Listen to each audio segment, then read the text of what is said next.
stage.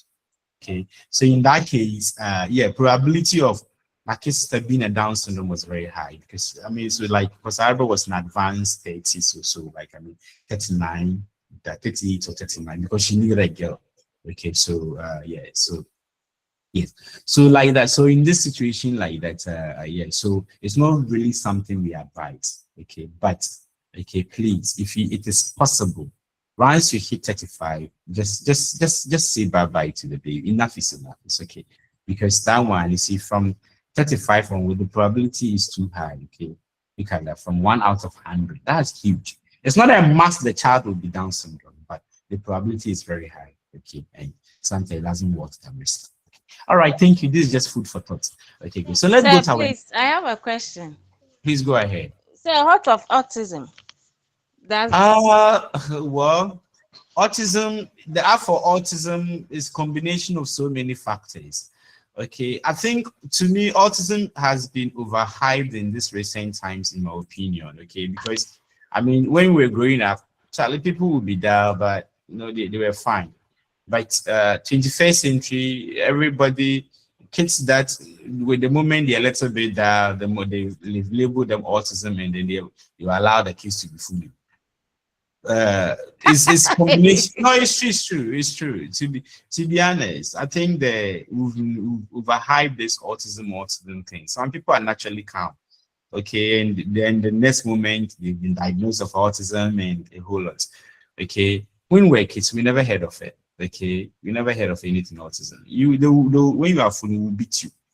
Okay, and then to straighten, we won't spare the road. But right now, they say when the kids are full, you should leave them and they've labeled them autistic and whatever. But I know there are a lot of genetic stuff, plain genetics combined with the environment giving rise to autism. I've not really delved much into its genetic basis, okay, because it's a little bit more complex than Down syndrome. Okay, Down syndrome, we know that just getting one extra chromosome is the cause of it.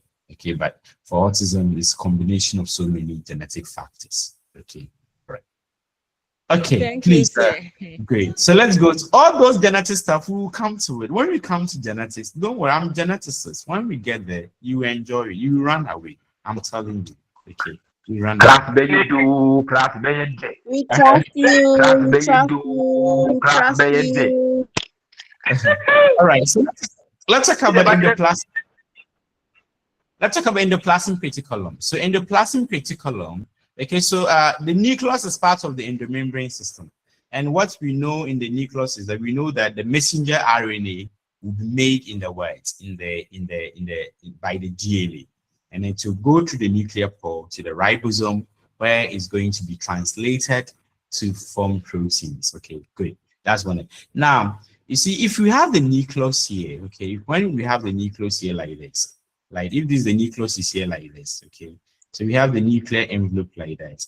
Now this nuclear envelope, you see a certain structure going around the nucleus envelope like this. The nuclear envelope, okay, it is in continuum, okay, like do you know what? Let me get a picture. That will be better. Okay, so let me see endoplasmic reticulum. Okay, good. Okay, let's see. Okay, good. So yep, I think I can take this one. Let me take this one here. Okay, all right. Okay, so let me take this one. Okay, clear and so this one is fine. Okay. All right. Okay, if you look at my diagram on my screen, so this is endoplasmic reticulum. Okay, endoplasmic reticulum here. You can see that, look at the nuclear envelope here. Okay, this is a nuclear envelope with a pores. Okay, you can see that there is a pore here. You see that the endoplasmic reticulum is in continuum with the nuclear envelope. You understand that? So this nuclear envelope, right? You see the pore here, it's continuous like that. So the endoplasmic reticulum, this is why. So remember, okay, let me add this one. So you have the nucleus. One thing also I didn't add is that the The nucleus is what? The nucleus is double membrane bound. Okay, let me put that at the top here. Okay, so the nucleus is what? It is a nucleus is a. It's the nucleus is double. Okay, it's a double membrane bound organelle. Okay, that's double membrane. Okay, all right, so let's come here. So now with this nuclear envelope, nuclear pore like this, okay, now the continuum of it is the word is there. So the nuclear envelope, okay, so the nuclear, okay, okay, so the nuclear word envelope here, the nuclear envelope, okay, so let me pick the ER and the plastic reticulum is what? It's continue. It's continue with the what? With the nuclear envelope. Okay. It's continue with the what? With the nuclear envelope. Okay. All right, good. Okay, so you can see this nuclear envelope. If you look on my screen, you can see the nuclear envelope ended somewhere here. And look at that. And in the plastic reticulum. So they look like sacs. Okay, so endoplasmic reticulum, okay, is a continuum of the nuclear envelope, and then so which means that the ER is also where it's double membrane bound, all right, and has what? Has a sac. So in these spaces, you see the space here, all right. These are the spaces. Okay, if you look here like that.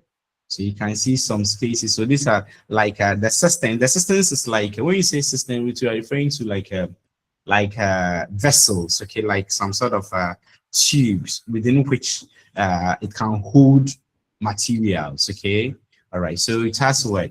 So this one has a double membrane bound, and then it has what? So it has it has substance, okay, that's the singular, the plural you add, the plural is the word, you add the word there, so this is the plural, okay, great. So these are the sustains, okay, so these are sort of sacs, all right, sacs, okay, these sort of sacs, okay, all right, great.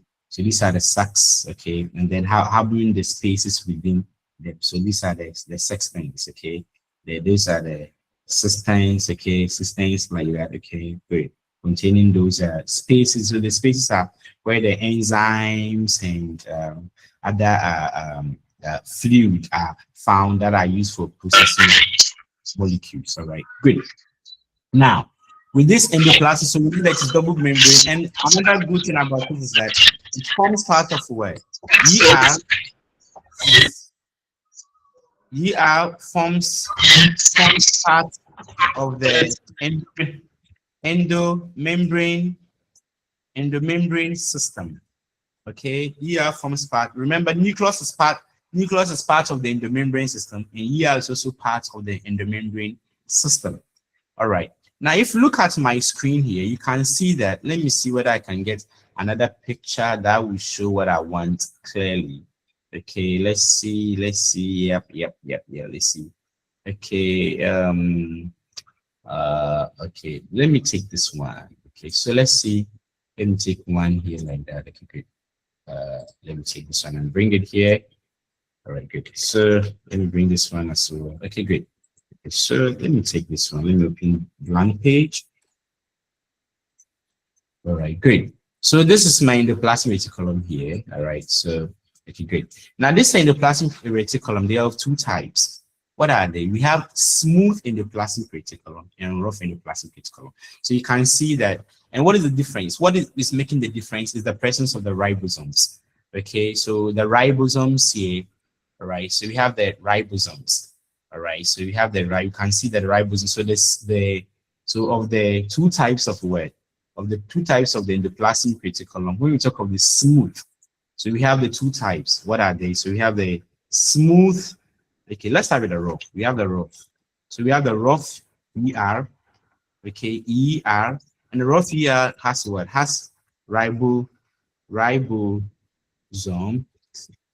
attached to them. Okay, so and you know ribosomes are for protein synthesis, so which means that the rough ER has to do with what? Proteins. Do you understand that? Okay, so rough ERs are the ER with what? With ribosomes attached to them. And then the smooth one, okay, the smooth ER, okay, the smooth ER, okay, has no ribosomes at all. Okay, no ribosomes at all. All right, so that's what distinguishes between the two. All right, now, so let's take the parts there one by one. So what is this? So look at the structure here. So where the one, so you can see that the rough ER, okay, the rough ER is attached to the rough ER has the ribosomal attachment. The smooth ER is this one, no ribosomal attachment. So let's see, what is the rough ER gonna do? Let's see, what's the functions of the rough? Even okay, before that, what is the function of even the ribosomes, the endoplasmic reticulum in general? Okay, so in the plasmic reticulum, looking at the nature of it, you can see that they can act as what? They help to even stabilize the nucleus. Okay, because if you look at this one, you can see that the nucleus is here, and then they surround the what? They surround the nucleus. Okay, you can see that the nucleus is there, and then so they help to stabilize the what? The nucleus. But we get another picture for you so that you see very well what okay, so let's say this one, okay, maybe this one will do. Okay, all right, so let me take this one. Okay, very good.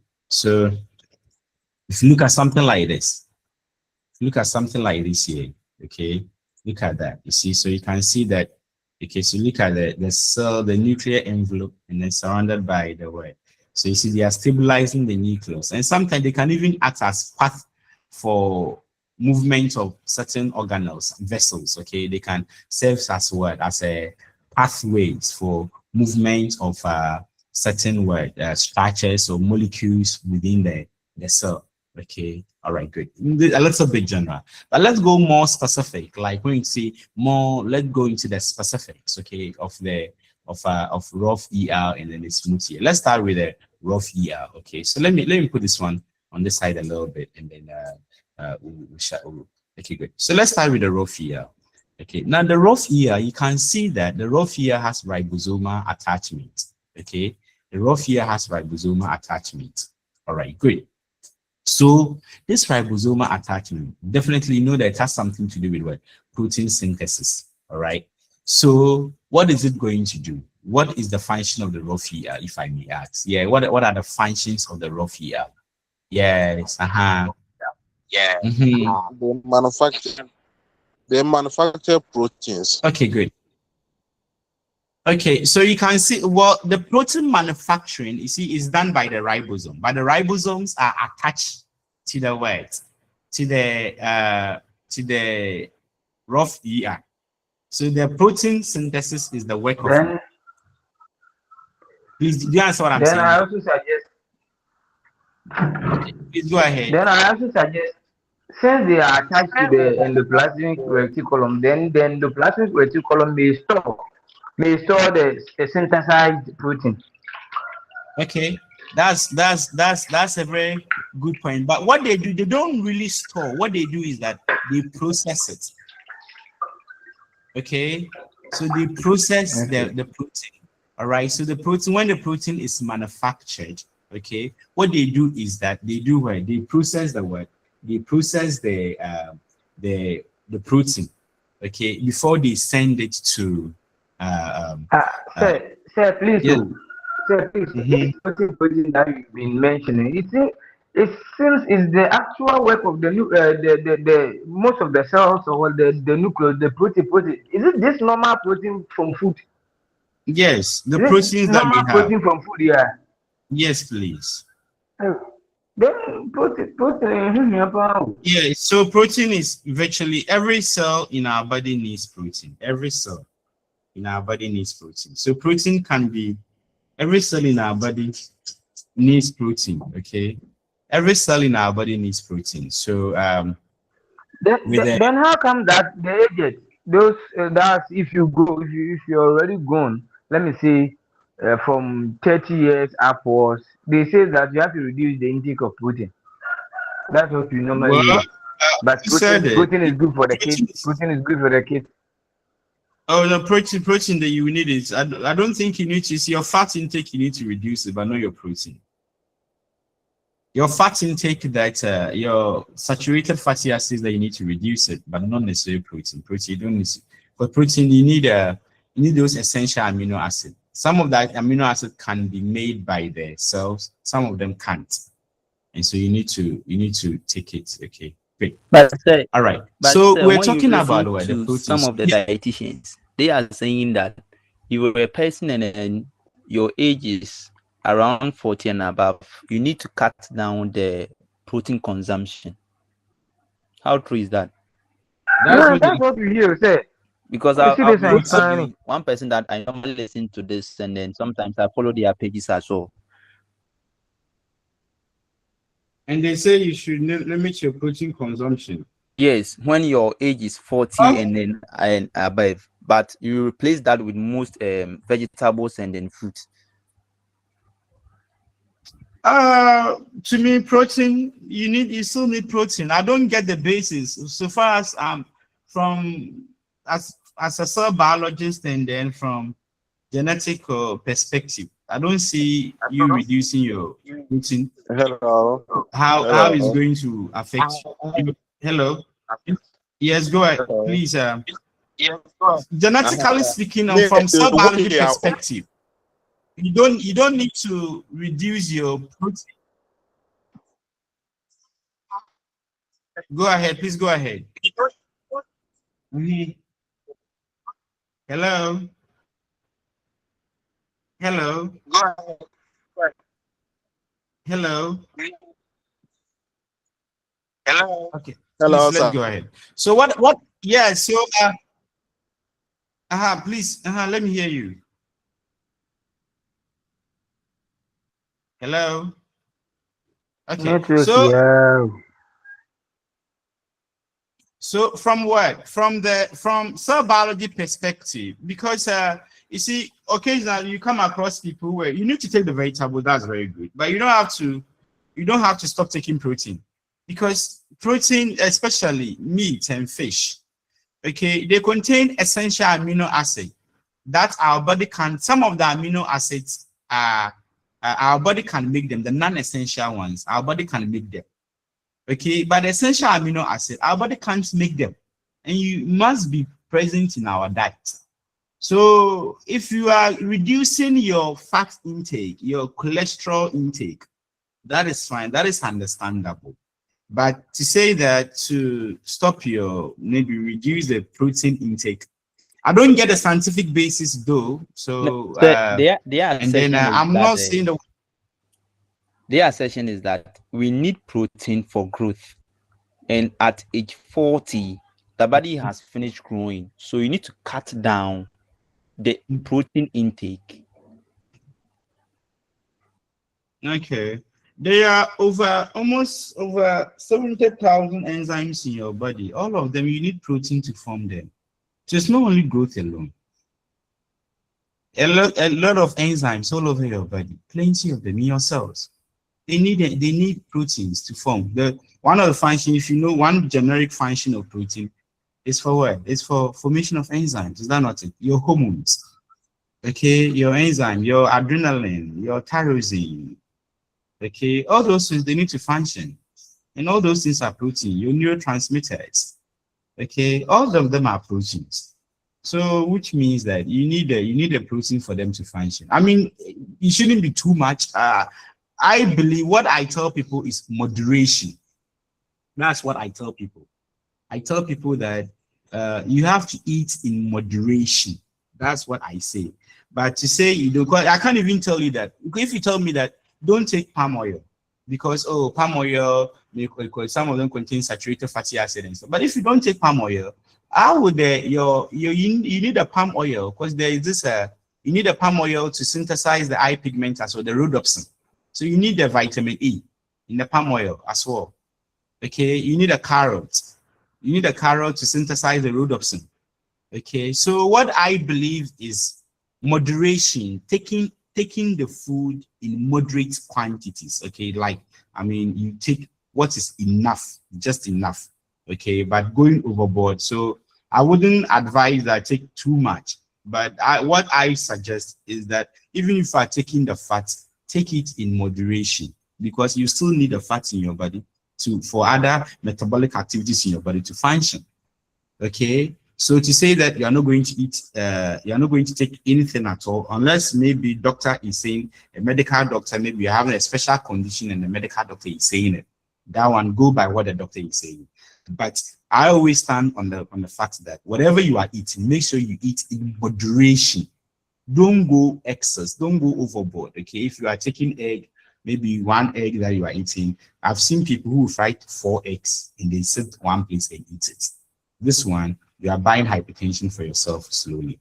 Okay, so what I suggest is that, I mean, taking food in moderation, whether protein, carbohydrate, or fat, eating them moderation is the best thing to do, rather than saying that, oh, I want to go veggies throughout. If you go veggies throughout, how will you get the essential amino acids that your body can't make them?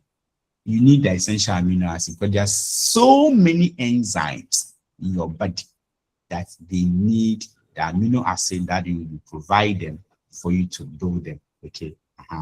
So I am emphasize on moderation rather than not taking it at all. Okay. Yes. All right. Please let me go. So we are talking about what? We are talking about rough ER. Okay, rough ER. And a rough ER, so which means that the rough ER, they have the ribosomes attached to them. And with the ribosomes attached to them, it means the ribosomes are the one that is where the protein synthesis is going to take place. All right. So, which means that they are involved. You see, they are not directly involved. It's not directly involved in protein synthesis. Let me put it that way. Okay, because the one who is going to do the protein synthesis is the what? Is the ribosome. But the ribosomes are attached to the what? To the rough ER. Okay. Now, so listen to what I'm going to say here. Proteins that are manufactured, that are synthesized, okay, synthesized by the ribosomes attached to the rough ER, okay, that's what they have those proteins. Okay, let me proteins. Okay, proteins that are attached to the ribosomes. Okay, proteins that are what? So proteins that are attached to the what? To the rough ER. Okay, those I said the proteins that are synthesized by the ribosomes attached to rough ER. They have 3 destinations in the cell. Okay. Okay, so either they are sent, okay, they will be secreted out of the cell, okay, or become part of what? Become part of the cell membrane. You remember we have membrane proteins, right? Do you remember? We have membrane Yes, proteins, please. right? Good. Or they will become part of what? Part of the lysosome. Okay. The lysosome is a particular type of organelle that contains a lot of what? So lysosome contains a lot of digestive what? A lot of digestive enzymes. So let me just put a lot of enzymes. A lot of what? A lot of enzymes, okay, for intracellular digestion. All right, so here, so the rough ER, the proteins that are what? The proteins that are oh, what? Let me take this.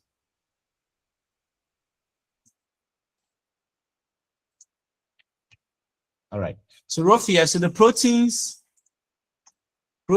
that are synthesized by the what? The ribosomes attached to the rough here. Okay. All right. They have three destinations. Okay.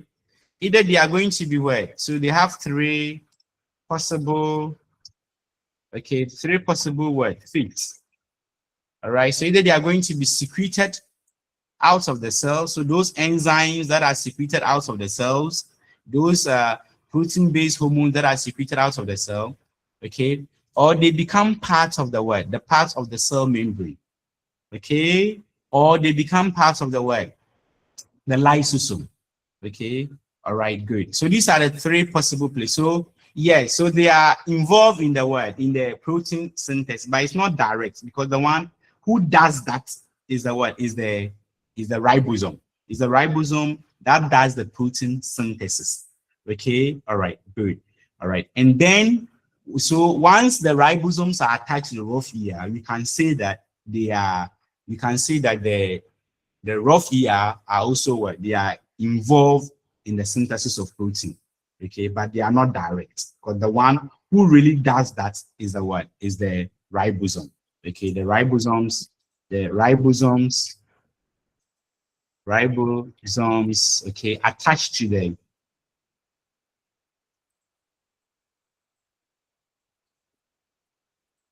So the ribosomes, oh, let me pick this one. So the ribosomes here, the ribosomes that are attached to the what? The ribosomes that are attached to the rough ER, they are the one that actually perform the protein synthesis. So, okay, the rough ER, what is there is like they are there, the main thing, so they are actually indirectly involved in the synthesis of protein. Okay, let me put it that way. Okay, good. And then the protein that are synthesized by the ribosomes attached to the rough ER, they have three possible destinations. Either they are going to be secreted out of the cell, they are going to be part of the cell membrane, or they are going to be what? They are going to be part of the what? The lysosome, enzymes in the lysosome. Okay, great. So here they are indirectly involved in what? So one function is indirectly involved in what? Protein synthesis. Okay, that's one function. Okay, all right. So indirect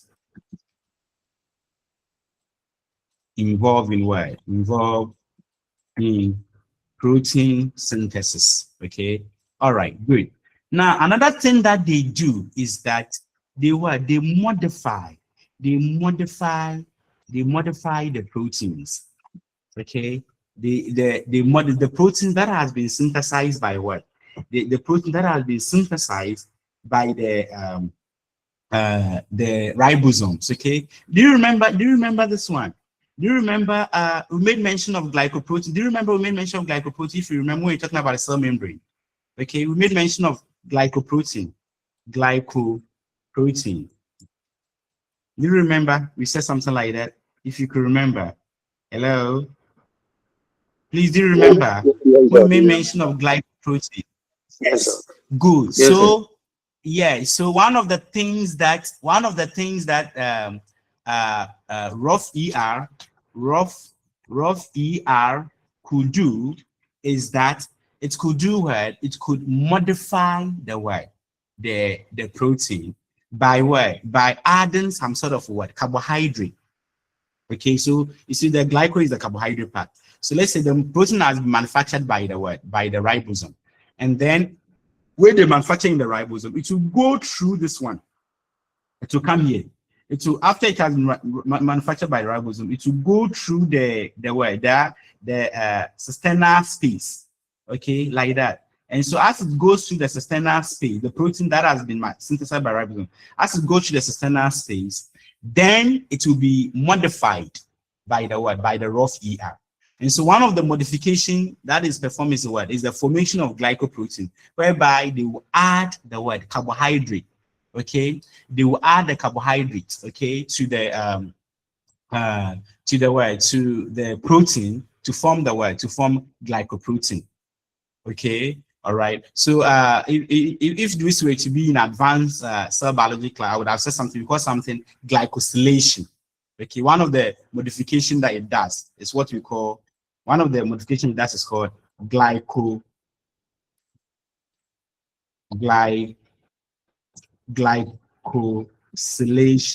So glycosylation is basically addition of of carbohydrate molecule to the protein. Okay, so that's one of the things that it does.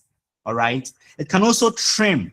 Sometimes, let's say the protein that has been synthesized, let's take it this way, the protein that has been synthesized is too long, like that. Okay, it's too long like that. Okay, when the protein goes through the cisterna space, the ribosome has enzymes there that can trim off the protein so that you get the required size. Okay, so indirectly involved in protein synthesis, what can also modify the protein, and can do it in one of the ways is undergoing something we call glycosylation. And glycosylation is where, okay, glycosylation is where we have the, okay, glycosylation is where we have the formation of what? We have the formation of the glycoproteins, whereby they add the what? We add the carbohydrate to the protein to form the what? To form the glycoprotein. So glycosylation is what leads to the what? What leads to the glycoprotein formation. And another thing that it can also do is it can trim. Okay, trimming of the what? Trimming of the protein. Okay, trimming of the protein. Okay, so if let's say it is too long, it has the ability to do what? To trim it. Okay, it has the ability to trim the protein, so that, let's take it this way, that I need maybe 50, the type of protein that I needed, but the ribosome manufactured maybe 55. Okay, so it is the work of the what? It's the work of the lysosome to do to trim the protein before it passes it on to the what? To the Golgi body for further modification. Okay, good. All right, so it can modify the protein, and in some of the ways is what? Glycosylation, adding carbohydrates to the what? To the protein to get the glycoproteins, and then trimming of the what? Of the proteins. Okay, good. And another thing that it can also do is that we call something quality control. Okay, it will ensure that the protein that is going is the shape correct. Okay, so another thing, another point is the word is the quality control. Okay, so it's that's a quality control, okay, quality control of the word of the protein, okay, of the proteins in terms of what? Let me be a little bit specific. In terms of their foldings, okay, foldings. You know, protein in terms of their foldings. All right. Now, when it comes to this side, it's very, very crucial. You see, sometimes we come across this word, denature. Okay, denature. Please, have you heard that term before? That denature. You see, yes, protein. Sir. For when it comes to protein, the 3D structure of protein is very, very important, because the enzymes, if you take something like the enzymes are very specific to their substrate. You see, so if they change the shape small, it won't work. If the 3D structure of the folding of the protein, okay, is changed small, there's this enzyme, there's this particular enzyme, we call it there's this structure, we call it we call it chaperones, like that. Okay, this one like that. These particular proteins, let me take this one like that. Okay, good. So these ones like that. Okay, a lot of them. Okay, a lot of them. Let's see. Can I get a picture of it? Let's see. Can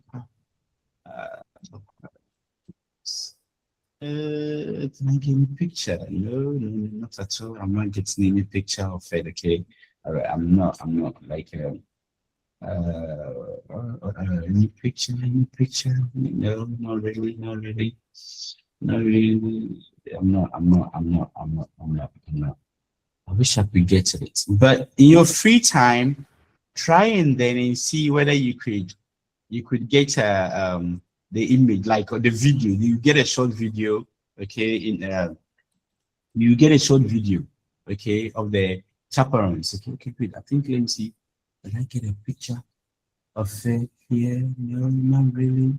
I'm not getting it. Okay, good. Let's see whether. Let me see. Good. Okay, let's see whether this one is clear. All right. Okay, let's see. Okay. All right. Good. Let's see. Let me copy this and bring it here for you to see what I'm talking about. So let's say something like this. Chaperones. Okay. Let's see.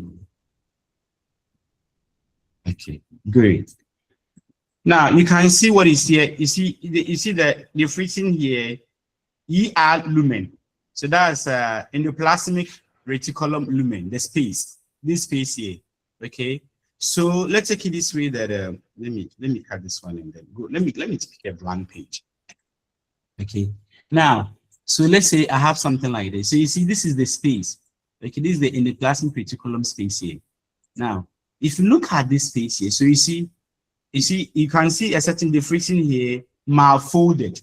So let's take it this way that the protein that was manufactured, it wasn't folded very well.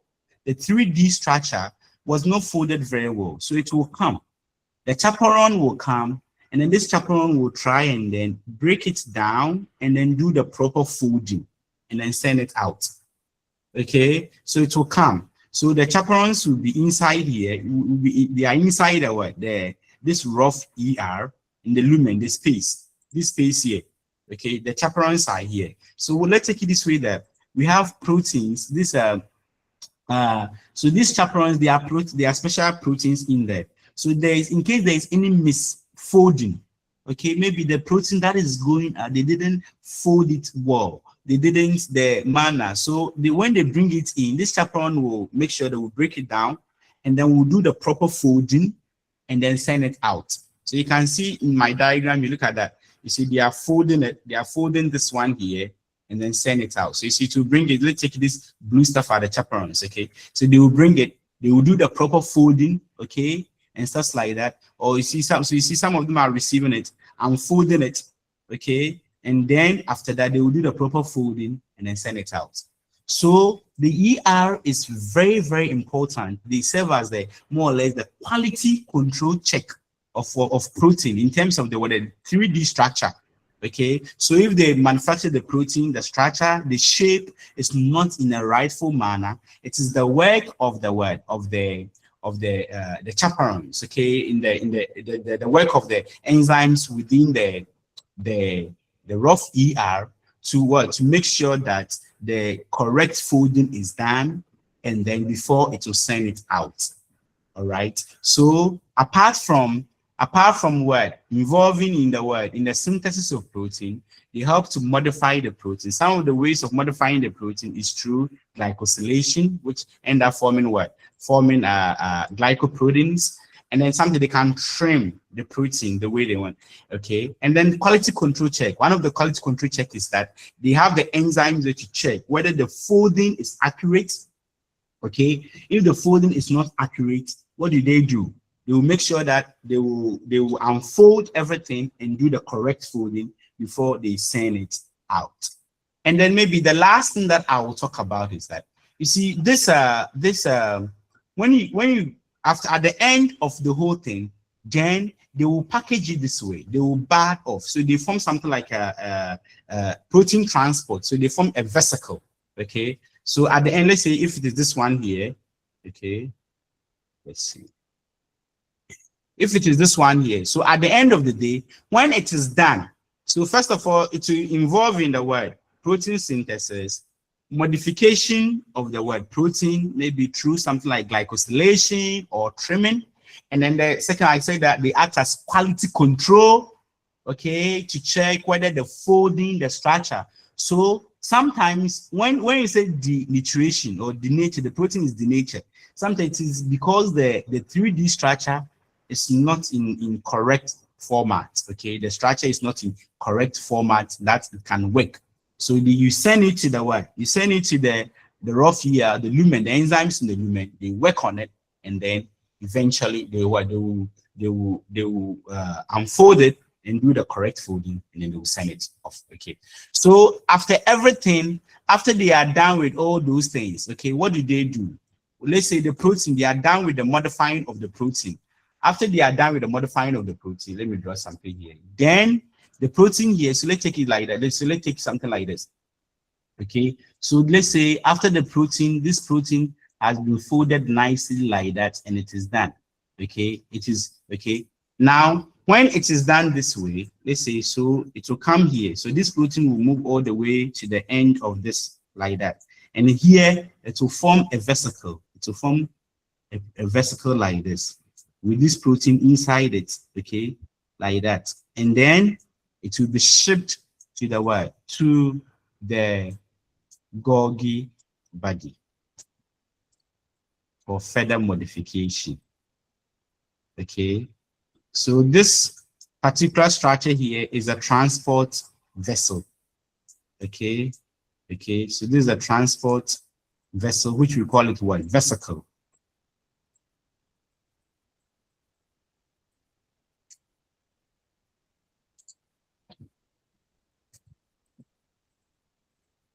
So this is the word. This is the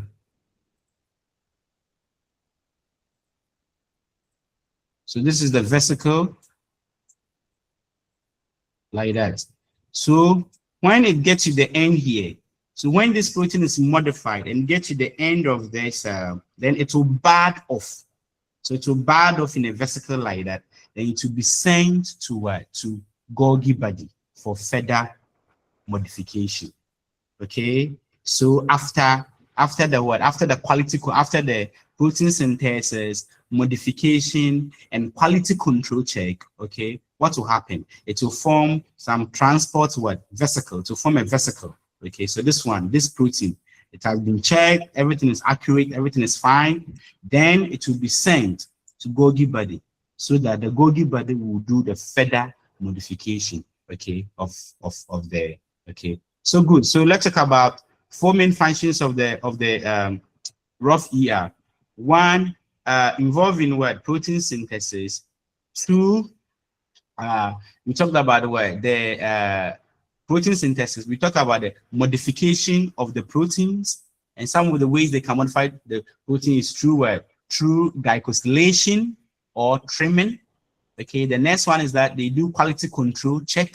Okay, and for this particular enzyme like that called chaperone is found in the what? It's found within the lumen of the what? Of the it's found within the lumen of the rough ER. And what they do is that they modify the what? They modify they help in the folding of the protein. In case the protein is what? The folding didn't go well, so they will break it down, they will unfold it, and then do the correct folding and then send it. Okay, and then last thing is that they also form what? Form transport what? Transport vesicles. Okay, so after everything, okay, they form the what? It forms a transport what? Vesicle. So the vesicle will bud off here containing the protein, and then it will send it to the Golgi body. Okay, so you can see from the nucleus we are getting to the what? The ER, and then from the ER to the Golgi body. Okay, so that is that for the rough ER. Let's talk briefly about it. I don't think our time will permit us to go a little bit more because it's holiday. But a quick one on the smooth ER. Let's talk about the smooth ER. Okay, smooth ER. Smooth ER. Okay, now so let me bring my diagram back here. Okay, great. So if I bring this diagram back here like that, so let's see something like this here. Okay, so let me show this one here slightly. And then okay, good. So let's see, this is my smooth ER. Okay, the smooth ER doesn't have the what? Doesn't have ribosome attached to it, right? It doesn't have ribosomes attached to it. So these are the smooth ER. So that the end is, so after the rough ER, we have our smooth ER here. Now, what is the smooth ER going to do? The smooth ER is particularly important. In what sense? How is that important? Now, this smooth ER, okay, have you seen that they are involved in what? Lipid. Okay, lipid. Okay, so you see, while the rough ER is involved in what? While the rough ER is involved in protein modification, this one is involved in what? It's involved in the this one is involved in the lipid. Okay, good. So the detoxification synthesis of lipids. Okay, so here they are involved in what? They are actively involved in what? In lipid synthesis. Are you there? Okay, lipid synthesis. So lipids. Okay, so lipids what? Synthesis. Okay, so they are actively involved in what? In lipid synthesis. And when we talk of the lipids, okay, you remember we are talking about the steroids. Okay, those are steroids. Okay, the steroids, the phospholipids. Okay, phospholipids. We are talking about the cholesterol. Okay, we are talking about those cholesterol and stuff like that. Okay, cholesterol and stuff like that. Good. So, okay, great. So all these lipid stuff. Okay, all right. These lipid stuff. All right. The lipid synthesis. Okay, are coming from where? They are coming from the smooth ER. And you know why these things are very, very important? These smooths are very, very important. You see, these are, we have this one, those steroid and sex hormones, like sex hormones. Okay, let's take this one here. Okay, sex hormones. Sex hormones. When you talk of sex hormones, we are referring to, so for the females, you have two. You have the progesterone, which is the pregnancy hormone. Estrogen. Pregnancy hormone. Okay, pregnancy hormone. Okay, and which structure produces this one? Okay, the structure that is producing this one is called corpus luteum. Corpus luteum. Okay, all right. And then we have the what? We have the estrogen. Okay, the females, they are lucky. They have two of them. Estrogen. So the estrogen is for what is responsible for the secondary sexual characteristics. Okay, so the estrogen. Okay, that one is produced by the follicles. Okay, follicles, they are the cells. They are the cells that are surrounding the what? The egg. Okay, so they are produced by the follicles. Okay, so the follicles, they produce this one. All right, great. In the case of male, we have the what? We have the androgen. Okay, the androgen. And then the specific example is the what? Specific example of the androgen is testosterone. Testosterone. Okay, great.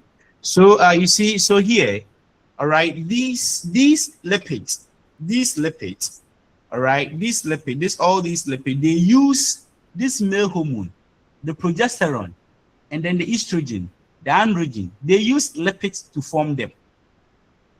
All right. Okay. So you see from here, have you seen this corpus luteum? Corpus luteum is after the egg is ovulated. After the egg is ovulated, it's formed a structure we call the Graafian follicle. Okay, this Graafian, after it's ovulated from the Graafian follicle, then that structure, the Graafian follicle will run up to form the corpus luteum.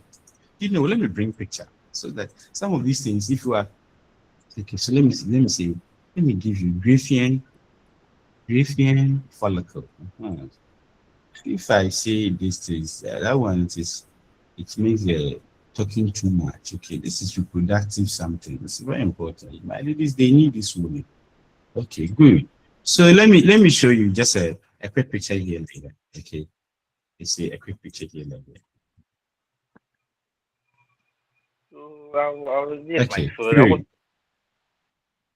All right. So if you look here like this, you see this is the stages that the follicles. Okay. So these are the stages that the egg development goes through. So we have the follicle, primary follicle, it goes on secondary, and eventually when it's about to be ovulated, okay, so that's the Graafian follicle. Okay, right, great. So this is the Graafian follicle. So when it gets to the Graafian follicle and then the egg is ovulated into the fallopian tube. Now, after the ovulation of the egg, this Graafian follicle here will run up to form the corpus luteum. Okay, and this corpus luteum is producing progesterone. Okay, so nice question that I normally ask is that I'll ask you something like that. So the corpus luteum, okay, in female, which organelle is more predominant in the corpus luteum? Clearly, is the word is the smooth ER, because the smooth ER will produce those lipids. Okay, those lipids that are needed, those the steroids and then the cholesterol and stuff like that, those lipids. Okay, that are needed for what? For those sex hormones. Because they use those steroids and then the lipids for the what? For the making the what? The sex hormones. Okay. You see, so that's why I say that I have different, because if you don't have lipids in you, how would these sex hormones be formed? Okay. And then so for instance, the women, my ladies, you see, so if you want the man to, you know what I'm saying, produce correct what? Androgen, the person should be eating something like olive oil, okay, sunflower oil. Those ones are unsaturated fatty acids. Okay, and they are very good for production of the sex hormones. Yeah, olive oil, sunflower oil, you know, that one, you fire and you bring home elephants. You know what I'm saying? You know what I'm saying, man? My ladies, are you there? Are you there? My ladies, are you there? Mm-hmm. Yeah, there. Are you there? Good. So what you do is that, so we need this word, lipids. And it is the work of the smooth ER to synthesize the word, the lipids. And these lipids are the word. No, the lipids, you're talking about the steroid, the phospholipid, the cholesterol, all these ones. And these substances are needed for what? They are needed for formation of what? In the case of phospholipid, the formation of the cell membrane, formation of the sex hormones. Okay. So in the testes, so here like this, so in this one, so in the case of what? In the testes like this, okay, in the testes, we have what? In the testes, okay, specifically, the cells that are producing the what? Androgen, okay, in the testes, okay, who can tell me the name? Who can tell me the name? We call them, yes, who can tell me the name? We call them what? No, the cells that are producing the androgen, the testosterone, the cells that are producing it. We call them Leydig cells. Okay, so these Leydig cells will have what? That's Leydig cells in the what? Leydig cells in the testes. Okay, in the testes, they have what? They have high amounts of what? Amount of smooth ER. So don't joke with your smooth ER, the ladies. So please, if you want things to be things, you know what I'm saying? Make sure you feed your husband with a what? With the olive oil, you know, the sunflower oil, you know what I'm saying? And then, you know, high concentration of the what, you know, to boost things, you know what I'm saying? The Leydig cells. So things will be, production of the testosterone will be high. And when the testosterone is high, oh, you will give glory to God. My sisters in Christ, you will give glory to God. Okay. We've not even started the class. We've not even started. When we come to spermatogenesis, please, it will be dangerous. So, men, take note. Make sure once a while, take money and buy olive oil, sunflower oil, and eat it. Yes. Yes, please. Yes, please. For frying meat. Flour oil for frying meat. Some will go as far as getting plenty to string their husbands with venture. Oh. Please. The ladies here. Please. Olive oil, sunflower oil for cooking will do the job. Will do the work. This is scientific. And then the ladies, allow. Hello. And then the ladies, if you want twins, that one you have to eat yam. Yam. You know, yam. Yam. If you want twins, that one is yam. Okay, yam. You know, yam does the job. Our normal yam, yeah. Okay. It is scientifically proven. Communities that are involved in yam production, they produce a lot of twins. Doctor, hello, doctor. Okay. Yes, please. Hello.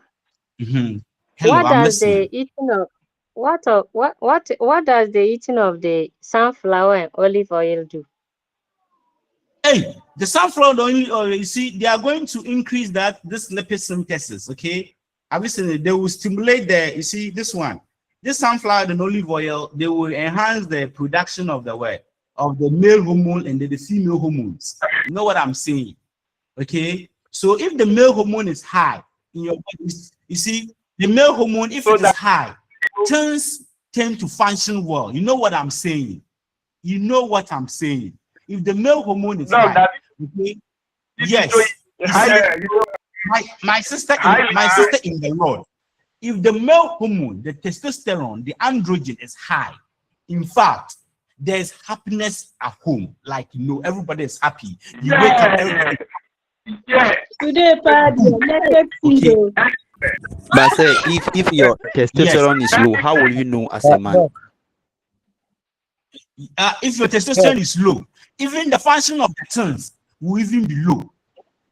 Even the functions of the things will be low. You know what I'm saying? Please, I don't want to turn this class into a productive class. We've not gotten there. It's almost 11. Let's No, please, let me continue with the cell biology. Please, we'll get there. Please, we'll get there.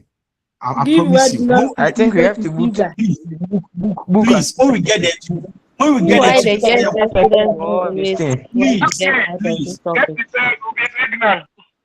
Yes.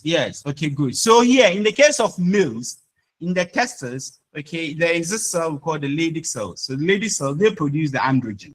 Okay, so the Leydig cells in the testes, they have high concentration of what? Of smooth ER. Likewise, in our ladies, okay, the females, okay, in our ladies, the cells of the follicles. So this cells here, this follicle cells here, okay, this follicles, okay, the follicles, okay, all right, the follicles, okay, the follicles, okay, they have what? They have high concentration of what? They have high amounts of smooth ER.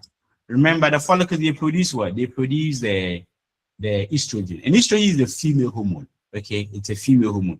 You see, as the ladies they age, their female hormone actually comes down. Okay, all right. As they age, the female hormone, the amount of female hormone they produce actually comes down. So sometimes even their actions and stuff like that, it goes down. Okay. So is there anything that you can do to boost it? That's what I'm saying. The oil, no, the olive oil, eating, for the ladies too. Yes, it will induce the production of the estrogen. Okay, so it will stimulate that. Okay, to make sure that the follicles are producing, you know, the follicles are having enough estrogen production. So the olive oil, no, the sunflower oil, no, you know what I'm saying? Because so how much is the gallon of it? How much is the gallon of it? I don't know. I am 2.5. A gallon is 160. No, we want Sunflower is 160. 2.5. Sunflower is 160. The men in this class, they are very caring. Hey. I'm not saying later. It's 250 gallon. The 5 liter is 250. What are you going to use gallon for? It's 1,200. We'll be drinking it from morning to evening, like water. Hey, Festus. So we should drink it raw. Is it good for our health? Drinking it raw. Oh yes, you can drink it. For olive oil you can. Olive oil you can. But it shouldn't be too much. Please, as I said, everything should be in moderation. Please. I beg. I beg. You shouldn't, everything should be moderate, okay? Please, let's continue. Don't let us turn the class into a productive class. We've not gotten there yet. We've not even gotten to STEM and stuff like that yet. We've not gotten there yet, please, okay? Let's hurry up and wrap this one, okay? So for the females like that, the follicles, and then the what? And then the corpus luteum, okay? The corpus luteum, okay? So these are the corpus. See that after the what? After the formation, when the egg is ovulated, okay, then the graphic follicle will develop, will tend to become the corpus luteum, okay, will tend to become the corpus. So the corpus luteum is the one that will be hello. Please mute your mic. Mute your mic. I join it back.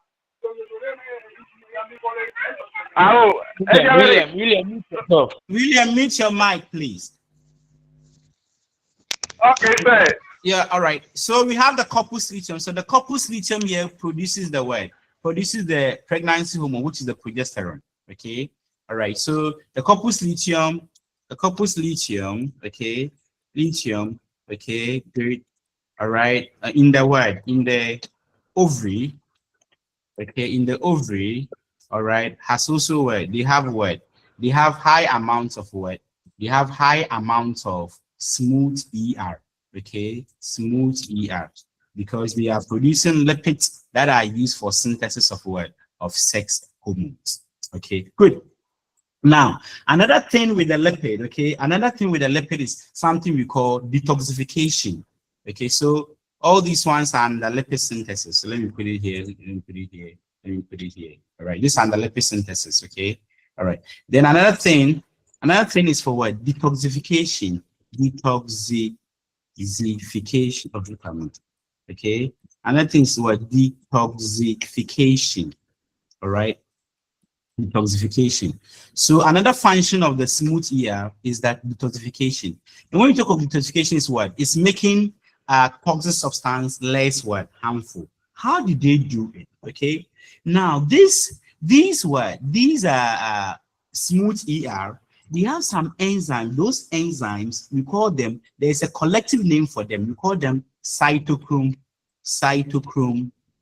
okay, cytochrome P450. All right, these enzymes, okay, we call them cytochrome P450.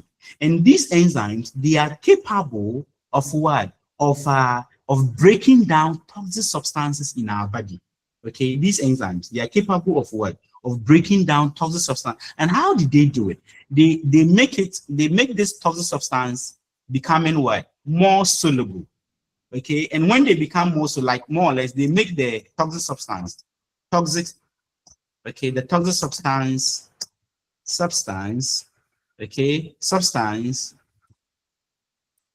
okay, become what? Become water soluble. Water soluble.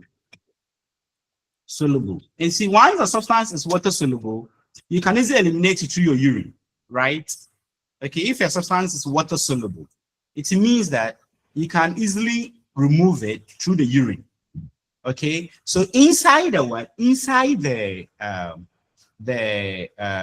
smooth ER, there is this group of what? Enzymes called what? They are called what? They are called cytochrome P450. They are special enzymes there. And what they do is that they have the ability to what? To detoxify substances. So it is something when we are there, we take in drugs, we take in anti-malaria drugs, we take in amoxicillin, we take in penicillin, we take in so many drugs into our body. But the drug doesn't stay in our body forever. Why? Because in our liver cells, okay, in the liver cells, okay, the liver cells have what? The liver cells, okay, have what? Have high amounts of what? They have high amounts of what? Smooth what? ER. Okay, high amounts of smooth ER. Okay, high amounts of smooth ER. All right, and this high amount of smooth ER, okay, is used. Okay, high amounts of this smooth ER is what? Is what is they use to detoxify what? To detoxify the drugs. So when we take the chloroquine, when we take the amoxicillin, when we take the amodiaquine, when we take the artesunate, and all those drugs, when we take it in the liver cells, you see that the drug doesn't stay in our blood forever. Okay, when it gets into our liver, then the liver will use this enzyme. Okay, the cells in the liver, okay, they use this enzyme, that's a cytochrome P450.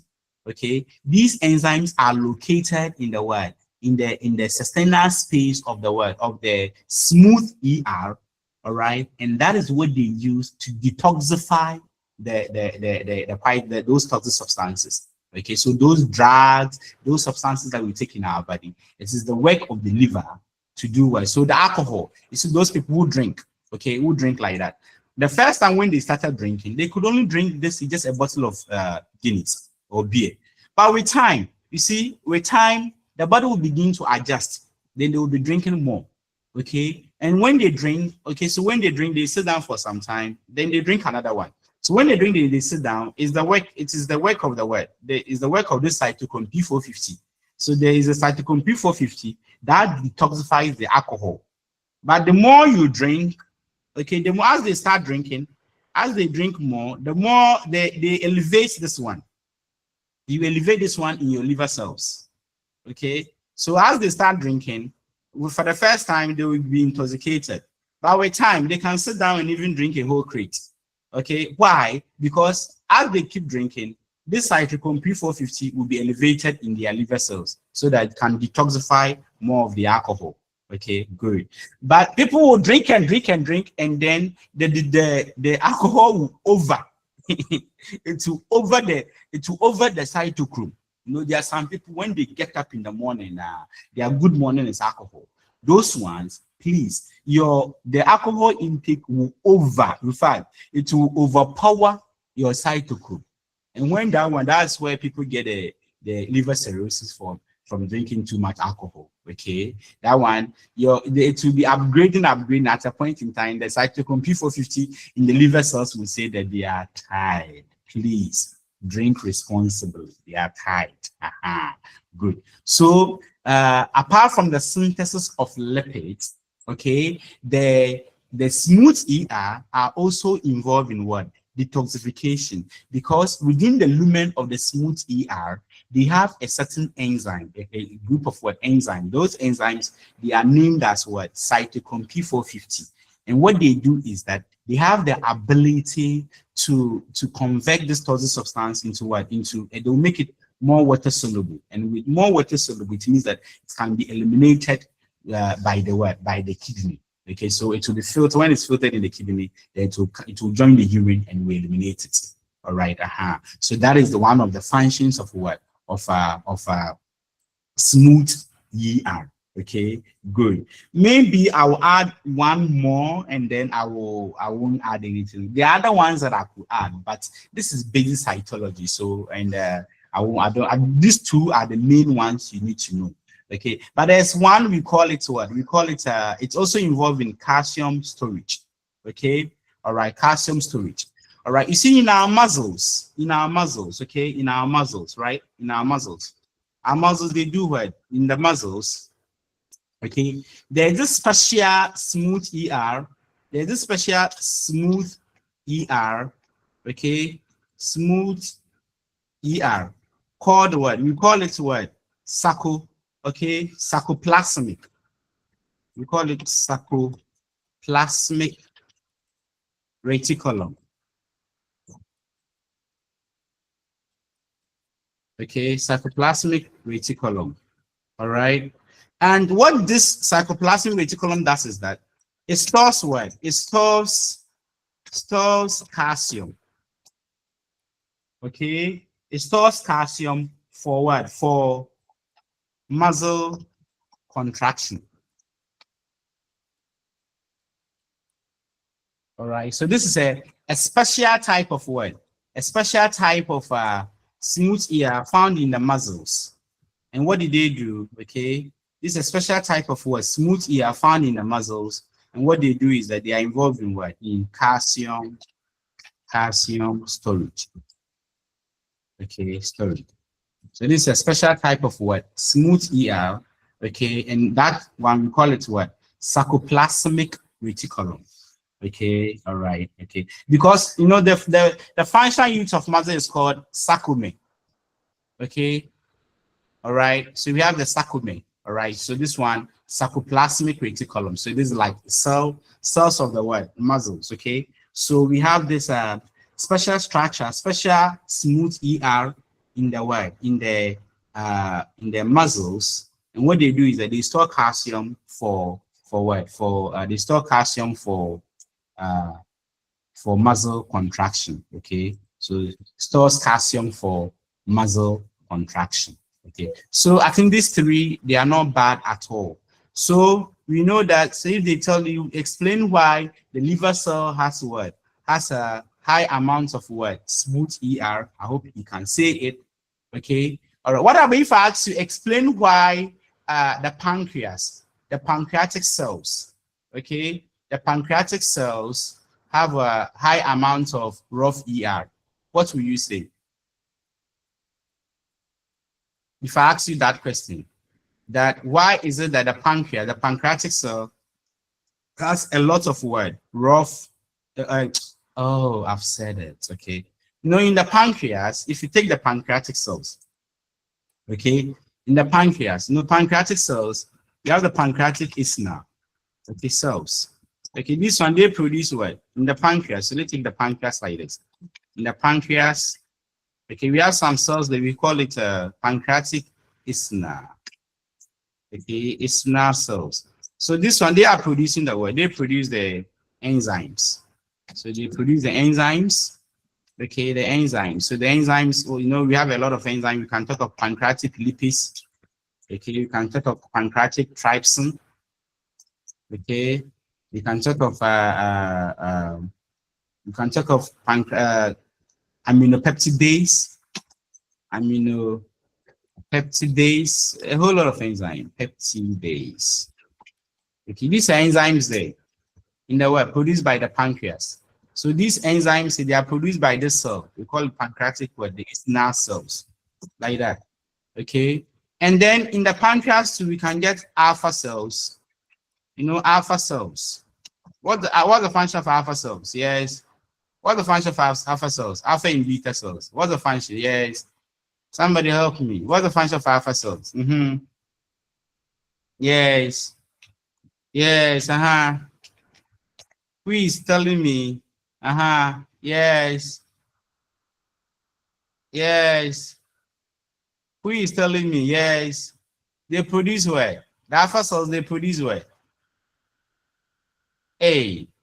What about the beta cells?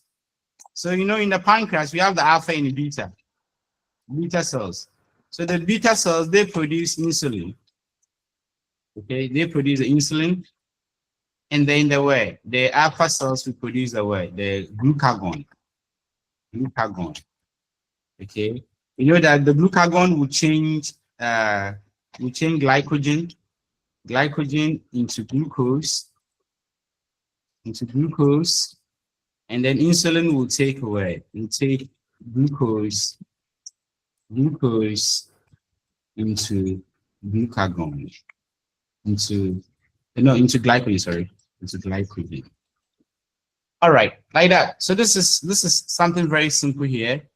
All right, so you can see that these ones, which organelles to be very predominant. Glucagon is what? It's a hormone. These hormones are protein. Insulin is a hormone, protein. These enzymes here, all these enzymes here are proteins. So you see that within these pancreatic cells, they will have what? They are rich. Those pancreatic cells, with the pancreatic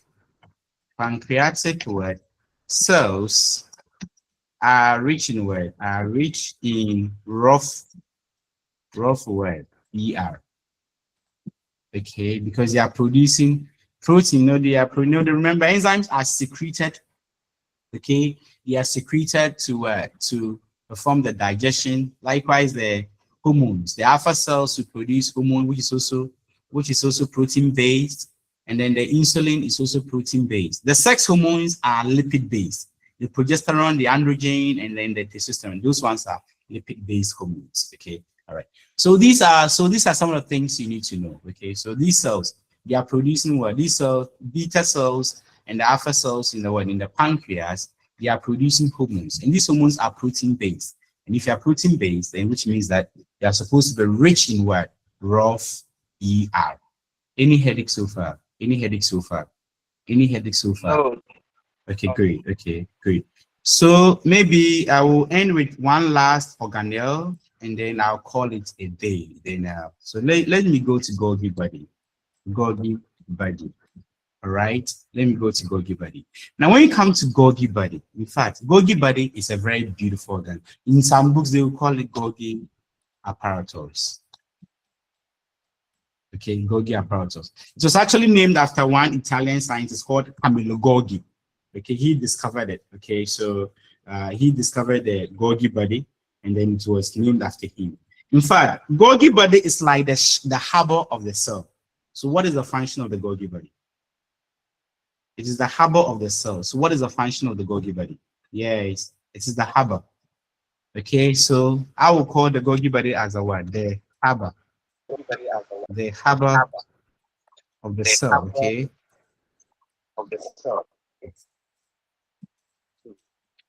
Good. So what is it going to do? If it's actually the harbor of the cell, what is the function then? Okay. Maybe before we go to function, let me get you a picture of it. Please let me get you a picture. Okay, let me get you a picture of it first. Okay. Let me see I can get a picture for you. Let me see I can get a picture of body. Okay, let me get you a picture of it. Okay, because there's something about it that I want you to see as well. Let me see a picture of it online. If it's online. I'm getting a very quick picture. Okay, let's say. Okay, so let me take this one. Let me take this one here. All right, good. Okay, so let's pick this one. Okay, so let me pick this one here. Now, let's say, let me say, okay, good. Let's see. Let me bring this one here. All right. So this is my Golgi body. This is my Golgi body.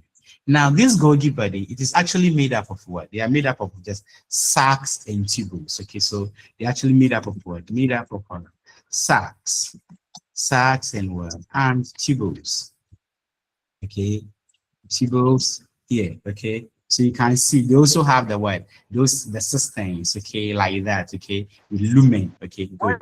And you see what I said previously. Remember that when I was talking about ER, I said that the stuff from the ER, after they have been made, okay, from the ER like this, from the ER, then it will bud off, the molecule from here will bud off from the ER like this in a vesicle, okay, in a vesicle like this, okay, in a vesicle, okay, good, all right, okay, in a vesicle, some sort of vessel, okay, good. So to bud off in a vesicle, all right, and then when it bud off in a vesicle, then it will transport it to the what? To the Golgi body. Now, this Golgi body, you see that it has three main parts. Okay, we have so let's say it looks like this, something like this. Okay, just look at the shape here like that, and then let's say the middle part like that, okay, like that. Okay, so the part that is going to receive the vesicles from the ER, that part is called a cis. Okay, cis. That's a cis face or cis section or cis region. And the part that is going to, after the processing of everything, after the Golgi body has processed everything, okay, the part here that the vesicle will leave is called a trans. Okay, all right, the trans. Okay, good. The cis and the trans here. And then the middle portion here, that's we call it media. Okay, the media. Okay, this is the media side. Okay, great. All right. So what this Golgi body does is that it receives is the harbor of the cell, and once is the harbor of the cell. So now we know there are three main sections. We have the cis, we have the trans. So after when it is receiving the vesicle, so the molecules will arrive from the what? From the Golgi, from the ER, okay, in vesicles. And when they will come and get fused to the Golgi body, and then it will work on it. Then after that, it will send this one. It will bud off from it here. So my question is, what is the function of Golgi body? If I say it is the harbor of the cell, what does it do? Yes. If it's the harbor of the cell, yes. What is going to do? Preserving. Yes, please. They serve as storage. Okay. What harbor will you call the harbor as a storage? Let's say the harbor as a harbor. I would say transport. Even if it is storing, it's not meant to store for long, right? Transporter. Yeah, more or less transport. Like it stores maybe temporarily for it to be transported. Is that not it? Oh, yes. Okay, good. So Okay, well, one of the key things that it does, one of the key things that the Golgi, let's say, functions of the word of Golgi body, okay, of Golgi body, all right, is that one is the word is to modify. So it's also what processing and what and modifies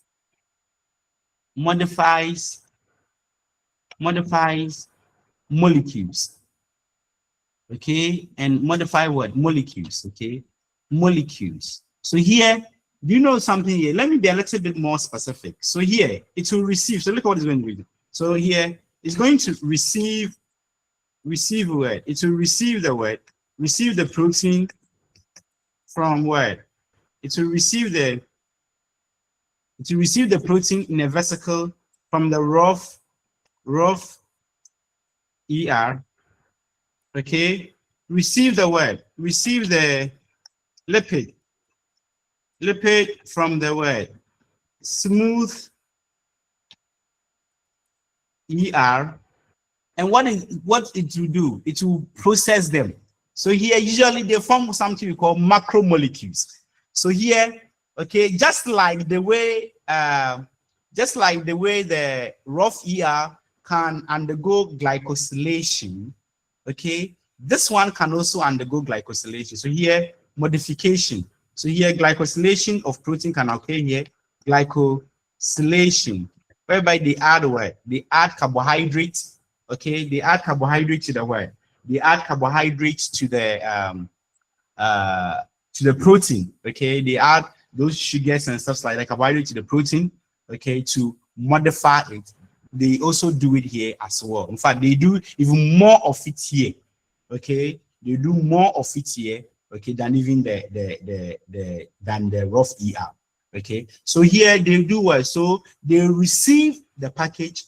And they do what? After receiving the package, then they do what? The modification will start. So for protein like that, if they are going to form something like glycoprotein, okay, that's where the carbohydrate will come some. Okay, so we have something like O-linked glycosylation, N-linked glycosylation, but we don't want to go into that detail. Okay, so this various form of glycosylation, adding the sugar to the what? To the protein they have received from the rough ER, okay, and do the what? The modification.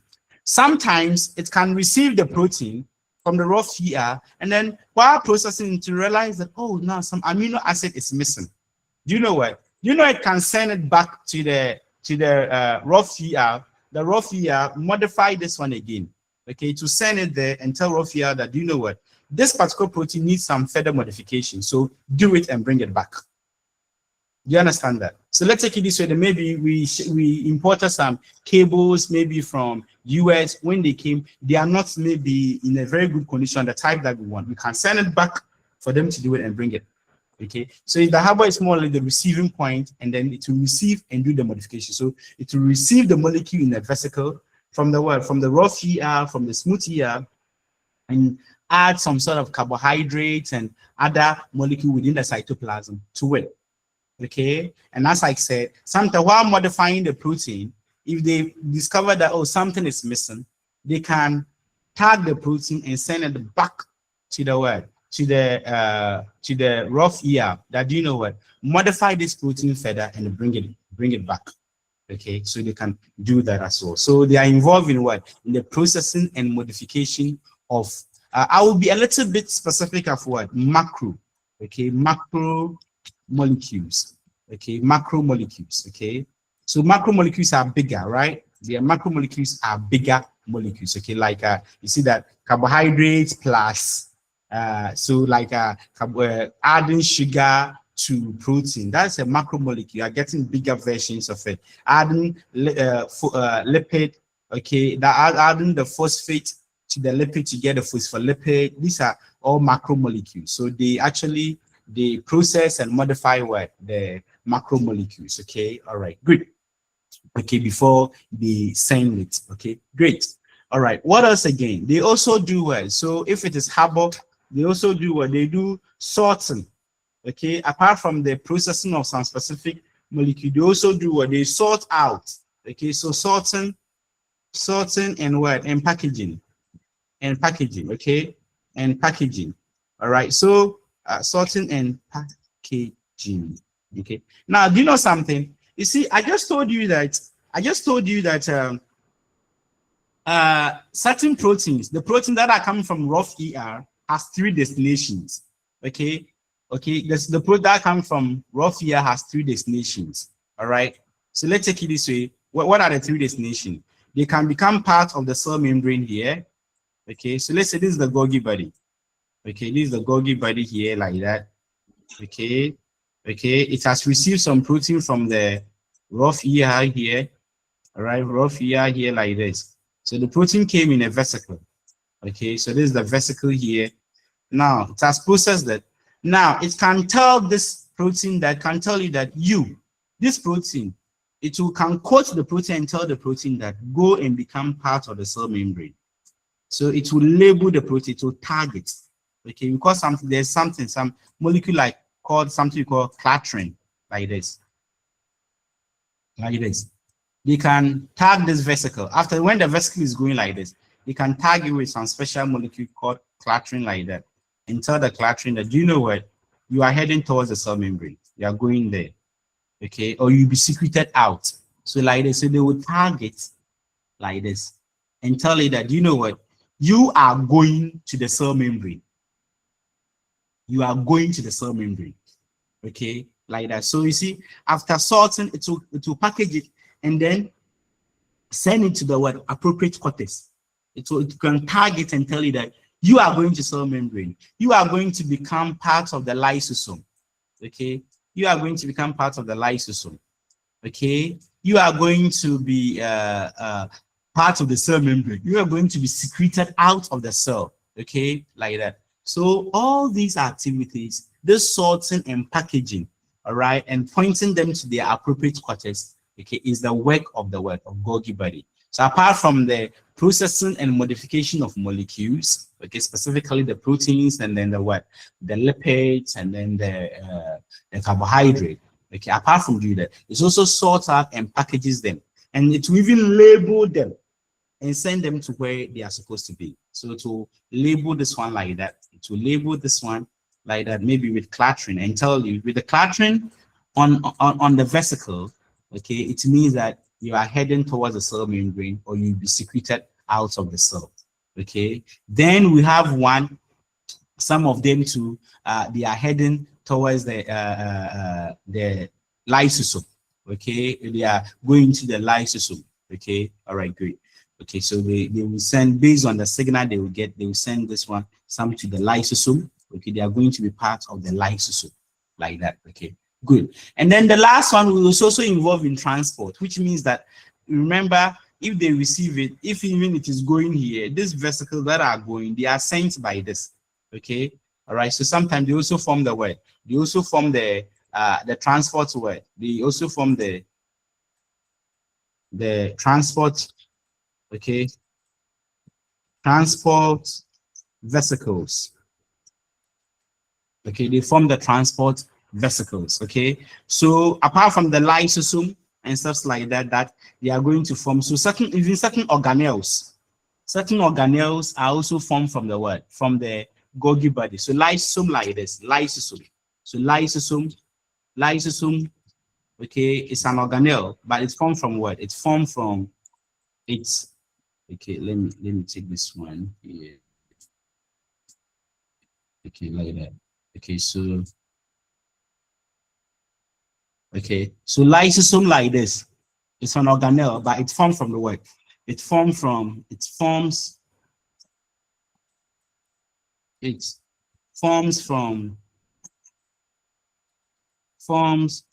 what? The Golgi body. All right, good. So the lysosome is a transport vesicle. It's formed from the what?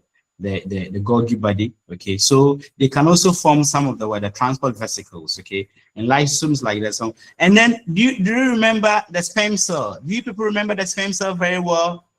The sperm cell. Now, if you look at the sperm cell here, look at this one, the sperm cell like this, the sperm cell like this. Okay, the sperm cell. We shall come to it when we come to specialized cells. Okay, Okay, the sperm cell like this. Do you remember the sperm cell? In the good old days of SS, we were told, okay, we used to, the tip of the stem cell here. Please, who can tell me the name? The ladies. Ladies, are you there? My ladies, are you there? Allow my ladies to stay. So this tip of the stem cell is called acrosome. Okay, acrosome. And this acrosome, in the good old days of SS, okay, when we were learning biology, we were told that the acrosome is a giant lysosome. Okay, but research has shown that this acrosome developed on its own from the Golgi body. Okay, so this acrosome of the stem cell, it develops on its own from the what? From the Golgi body. Okay, so it's not coming from the lysosome. No, the acrosome doesn't develop from the lysosome. Okay, so apart from in the SS day, we used to call acrosome as giant lysosome. It's not true. Okay, research has shown that it develops on its own from the Golgi body. Okay, so this lysosome, and you know that if this lysosome is not functioning, men are not men. Okay, this lysosome contains a lot of enzymes, okay, to dissolve the visceral membrane of the egg for penetration of the sperm. Okay, all right, good. So, all right, so the Golgi body, the recap of it, they are involved in the processing and modification of molecules or formation of macromolecules. Please, they don't synthesize molecules. Okay, when I ask this question, most people tend to miss it all the time. Okay, all the time. They don't synthesize molecules. Okay, they don't. What they do is that they modify the molecule. They don't synthesize it. Okay, even rough here is not synthesizing molecule. The protein that is being synthesized, the protein that is being synthesized is done by the what? It's done by the ribosomes. Okay, good. Okay, so this one, what they do is that they modify it. That is all. They are not the ones synthesize. So Golgi body doesn't synthesize molecule. They only modify the molecule. And then two, they are involved in the sorting and packaging of the molecules, and then tag them and then direct them to what? To the appropriate quarters in the cell or outside the cell. Okay, and then you can also form some transport vesicle and some organelles. Okay, like for instance, an organelle like what? An organelle like lysosome, and then the what? The acrosome. Okay, they all develop from the what? From the Golgi body. So when you have a cell, okay, a cell that are secreting quite a lot, that cell like that, you can see that any cell that is secreting a lot or producing a lot of protein or lipid or something like that, you see after you see those in the plasmic reticulum, another organelle that will be very prominent there is the what? Is the Golgi body. But the Golgi body, they are involved in the synthesis and the processing of the molecules. All right. Okay, I think I will end our class here. Okay, it's 31st. So okay, well, maybe 3 minutes more, then maybe okay, great. Please, any question for me for the Golgi body? Any question for me for the Golgi body? Any question for me? Okay, if not, I'll use the 3 minutes to talk about lysosome and then we can call it a day. Okay, all right. Any question for me for the Golgi body? Any question for me? Okay, quick one. Lysosome. Okay, lysosome. All right, good. Now, lysosome, let me see, do you have any picture of lysosome here? Not really. A picture. Okay. Do I have a picture of it online? Okay.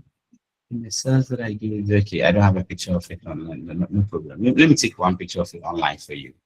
Okay. Lysosome. Okay, let me see. Good. All right. So let's see. Very good diagram here. Good diagram. Okay. All right. Let me pick this one. Okay. Let me pick this one here. All right. Okay. Good. So let's say I have my lysosome here. Great. So this is the lysosome. The lysosome they are talking about. This is the lysosome. The lysosome. This is the lysosome.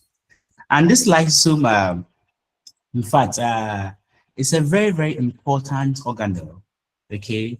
In a sense that it contains a lot of digestive enzymes, what we are calling the hydrolytic enzymes. Okay, so they break down a lot of molecules, and so it's like it is a whole world on its own. Okay, and remember, it contains over almost more than 50 enzymes. Okay, a lot of enzymes are found here. Okay, a lot of enzymes are found in the what, in the lysosome, and what they do is that they are involved in the what, in the digestion of almost all forms of what, molecule, from nucleic acid to carbohydrate to proteins to lipids. They are all there. They are all inside here.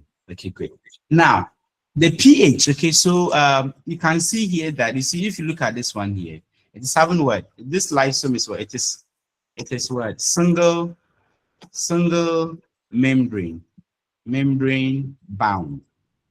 It's a single membrane bound. It is let's say it is what, it is a single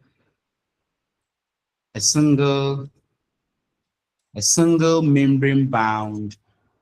Oh, why is this thing scratching like that? It's a single membrane bound organelle. Okay, membrane bound organelle. Okay, and it contains what? Okay, the pH of this the matrix here, the pH here is very low. All right, if you look at that, the pH is very low. Okay, and what causes pH? If I may ask, what causes pH? Yeah, what causes pH? Can somebody tell me, when you say pH, what are you referring to? Yes, somebody should help me. When you say pH, what are you talking about? The what? The alkalinity or the acidity of the substance. The high amount of hydrogen content in a substance. Okay, the what? The hydrogen where? Content in a substance. Okay, excellent. Okay, good. So that's the hydrogen concentration, right? Hydrogen ion concentration, is that not it? Yes, please. Okay. Oh, okay, that's beautiful. Oh, you guys are smart. Now, so the hydrogen ion concentration here, this content here is highly acidic. So what will make it very highly acidic? That's the question I'm asking. What to make here the highly acidic? What to make it highly acidic? Yes.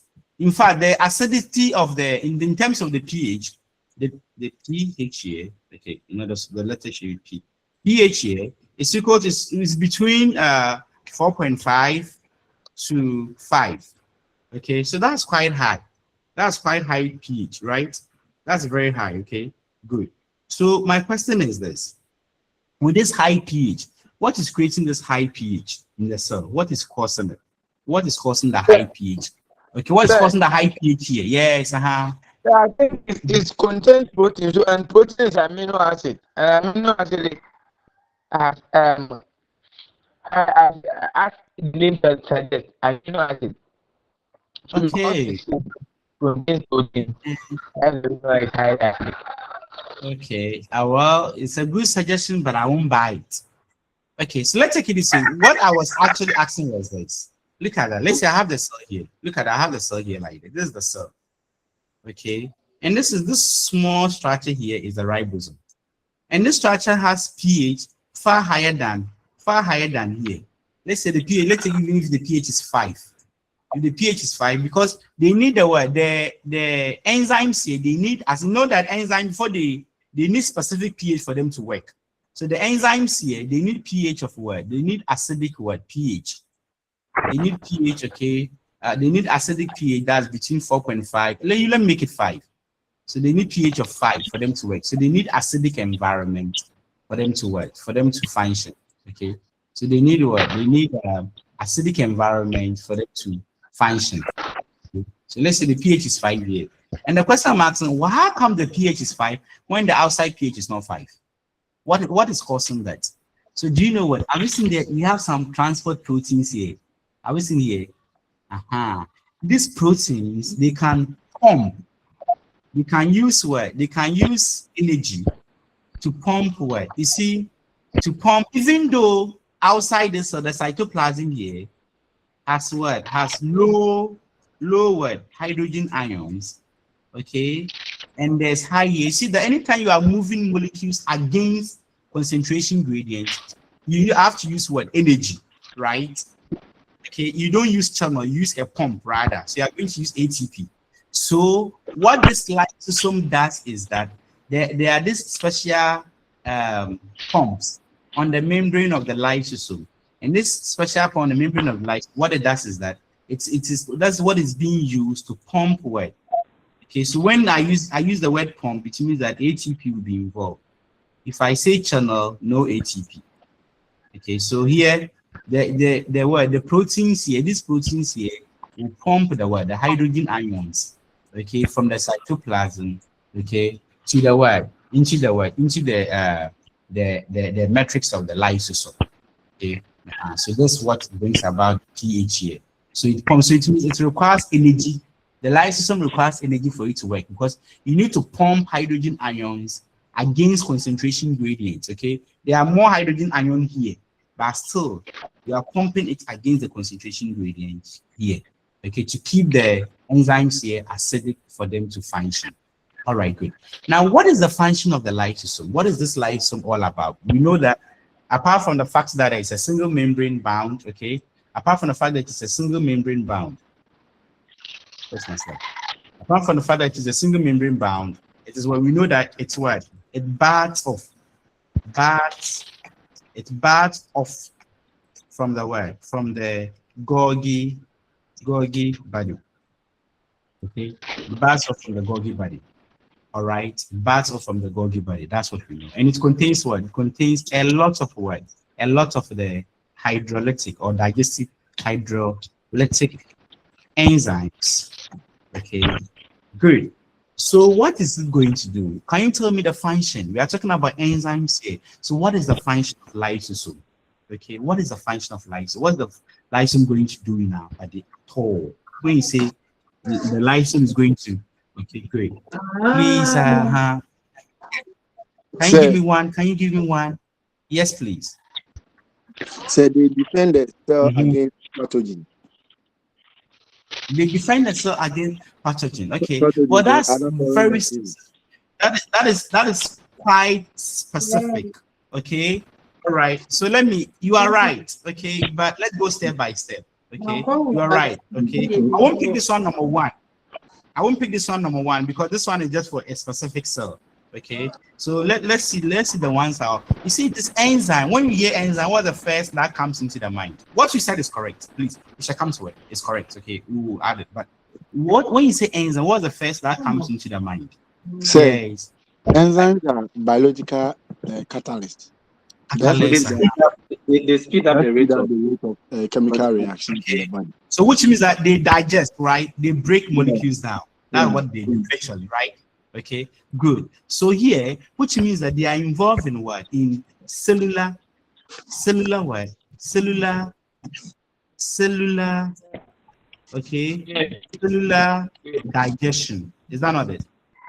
Okay, they are involved in what? Cellular digestion.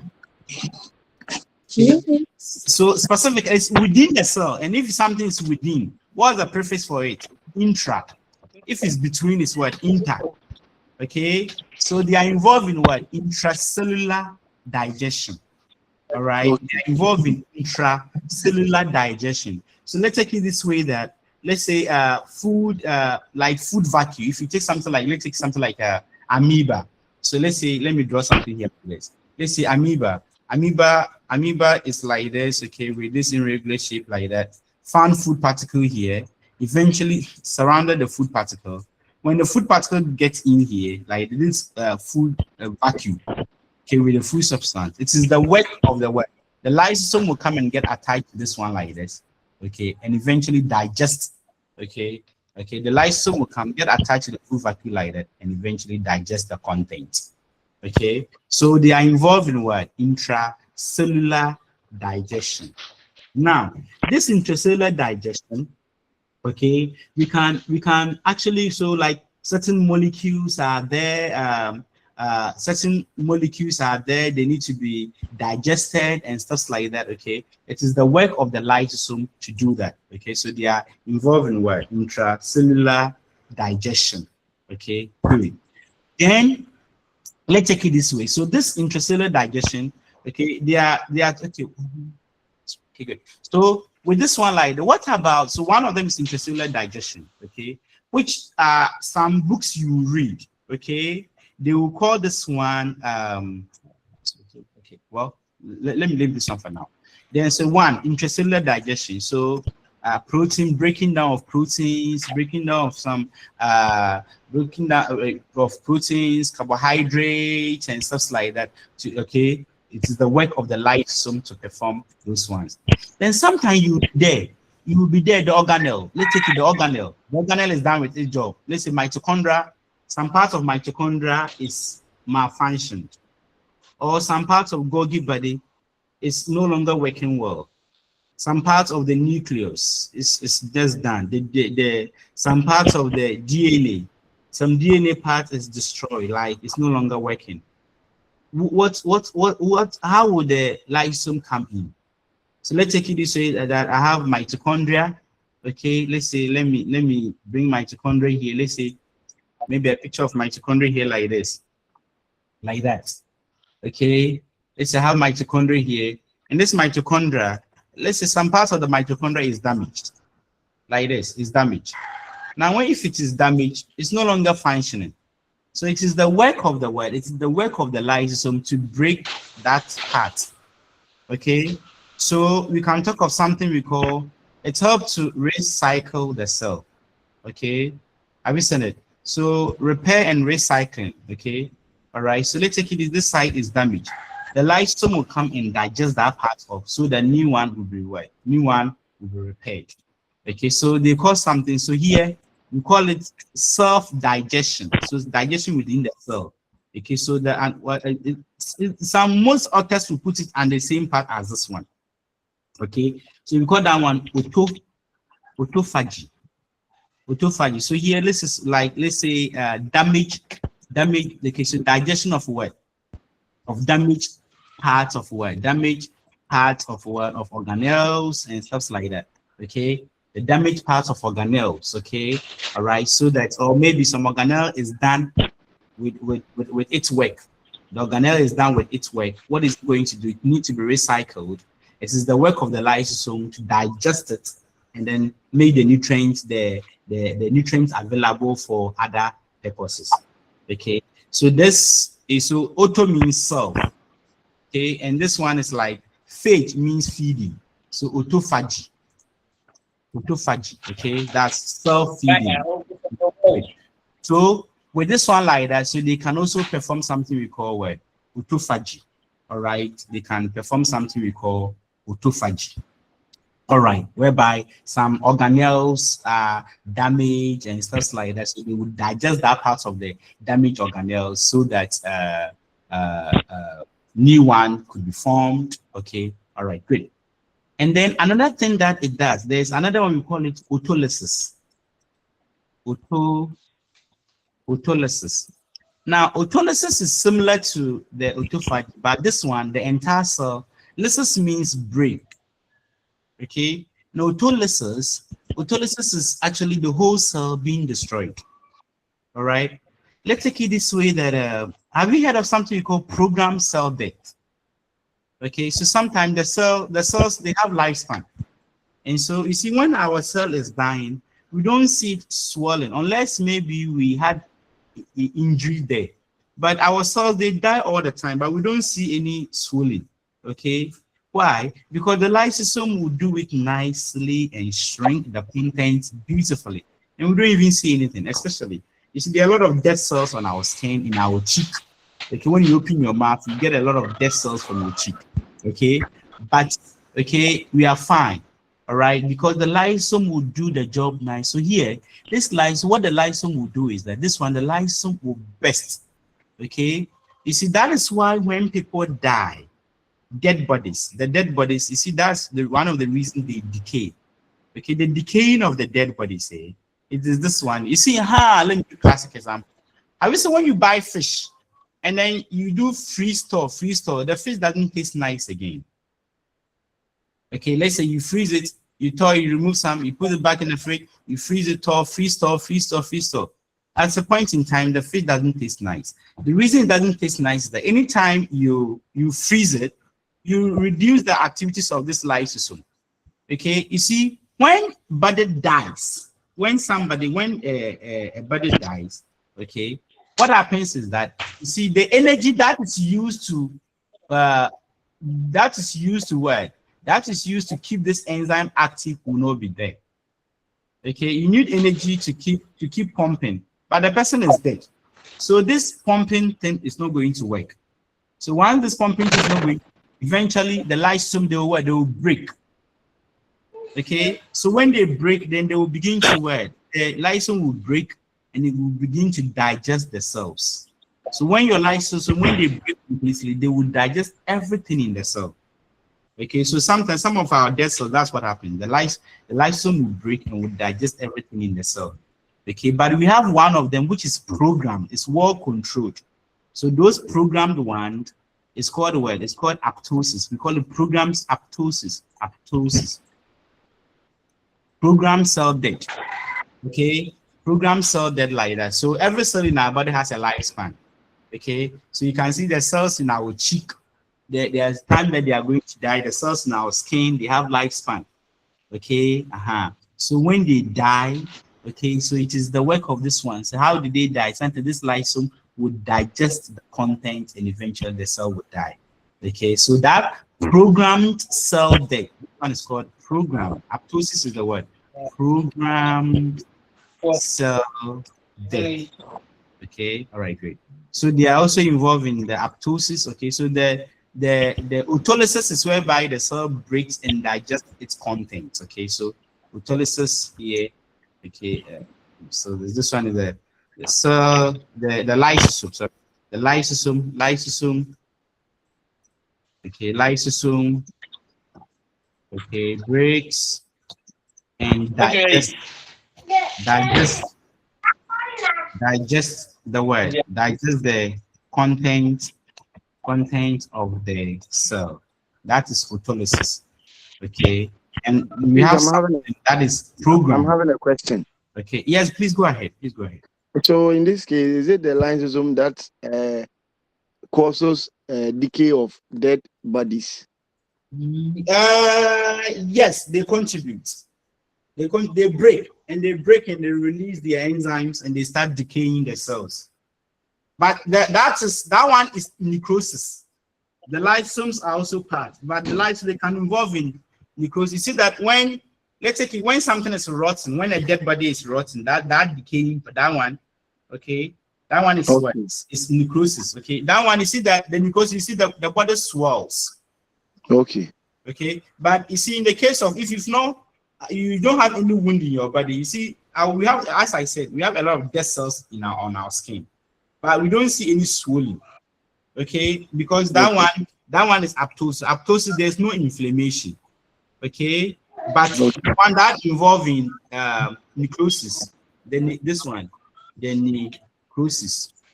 Okay, like, you see the necrosis, that one there is inflammation. Let's take it this way that a nail, maybe a nail pierces some part of your body. You see that part becomes swollen. That one is necrosis. That one you can see that it involves inflammation. It will inflame. Then eventually it will burst or something. That's necrosis. But apoptosis, it will inflame. It doesn't involve. So here it involves inflammation. Okay, inflammation, right? Okay, all right. So inflammation is here. But here, apoptosis, no inflammation. No, you won't see any inflammation. No inflammation. Okay, no inflammation at all. But when the bodies are, so when the animals die, okay, the lysosomes like this, they begin to break because there's no energy to keep them. And if there's no energy to pump hydrogen ions here, it will break. So they will break. So they will break and release their content. And as they release their content, they begin to digest everything in the cell. Okay, so that's what happens to the fish.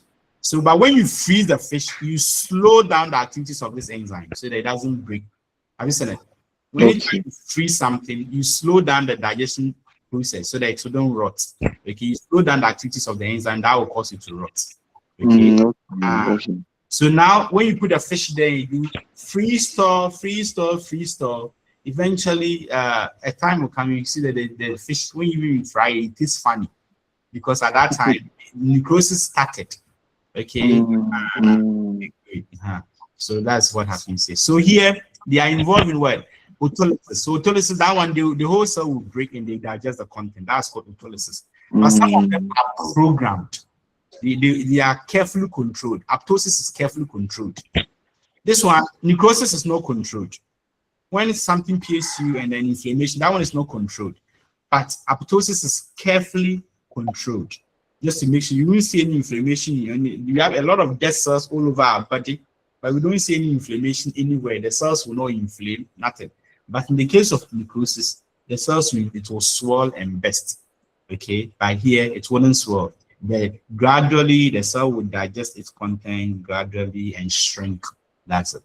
Okay, that's the apoptosis, the programmed cell death. Okay, beautiful. Now let's go to the last two, the defense one that you said. Okay, all right. Then this one, before this one escaped me. Have you seen that this cellular digestion? You remember that when we were in our mother's womb, do you remember? Okay, I can add that one as a separate point. Okay, so maybe cellular digestion and maybe repair or recycling. Cell recycle or something. So recycle. Okay, recycle or repair. Okay, repair. I'll put all of them together here. Okay, so intracellular digestion, cell recycle, and then repair. All right, good. Now the last 2 points that I want to add are the ones that you said. So I will say that one, and I think we are done. It will be okay for today. All right, good. Okay, so let's see something here. Let's see, still on the lysosome. Now, if you take, you see, when we're in our mother's womb, do you know we used to have a tail? Hello? When you were in our mother's womb, you have even done diversity. So in diversity, one of the characteristics of what caudate is that they have post-anal tail, right? So when we're in our mother's womb, let me bring the picture so that these things, let me bring the picture. Maybe those of you that you don't know that used to have a tail. So let me say post-anal tail, okay, in what? In caudate. Okay, let's see what I can get a picture. Okay. So here, let me bring this picture here so that you see what I'm talking about. Let's see. Okay, good. Good. So let's say this is it. So let's say this is when you were in your mother's womb. Okay. All right, like that. Okay, great. So here, like this. All right. We used to have this tail here, this post-anal tail. How come we can't find it? Okay. Our hand used to be webbed when we were in our mother's womb. Our hand, when the hand is developing, it used to be webbed. Okay. Now that we have beautiful hands now, but our hands wasn't like that when we were in our mother's womb. When in our mother's womb, our hands were webbed like this. Let me draw something here to see what I'm talking about. So our fingers were like this.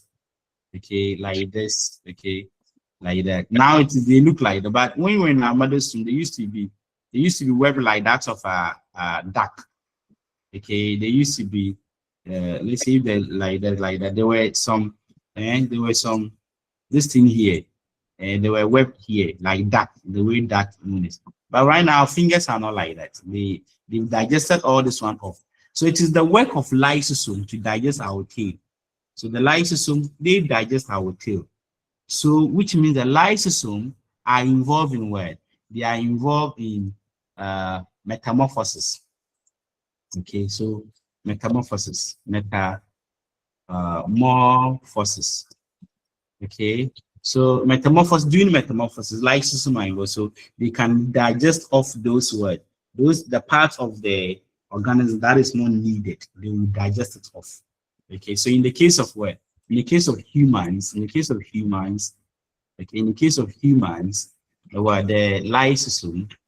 lysosome,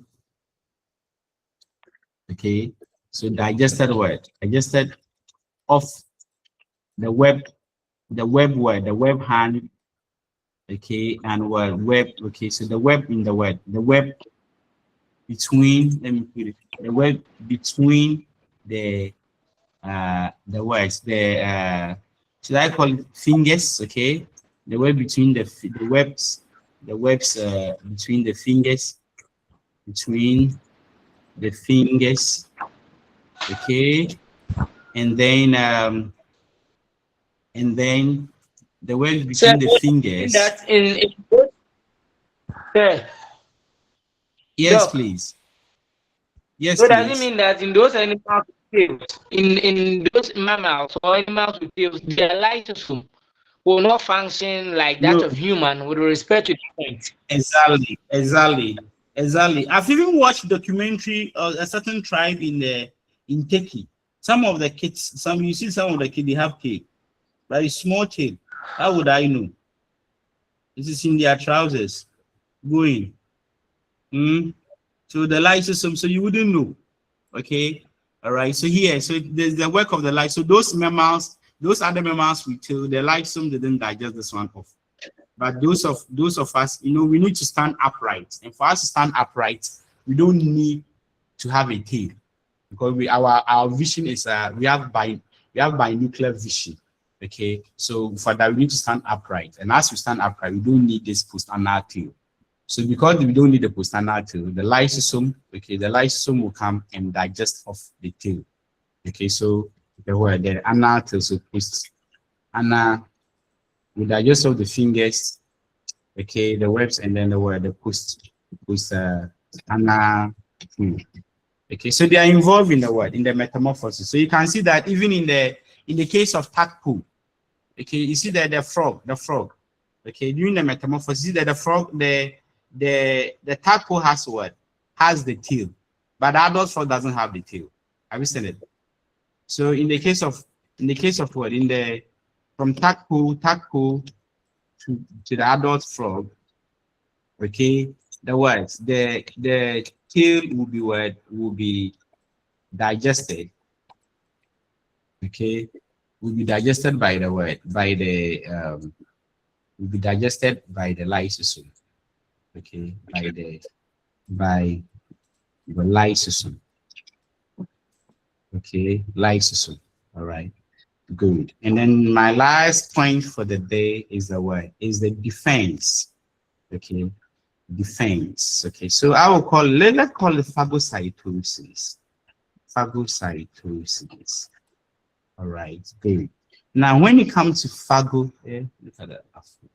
So that's the last point here. That's the phagocytosis. Okay. So that's the last point here. Okay. The phagocytosis.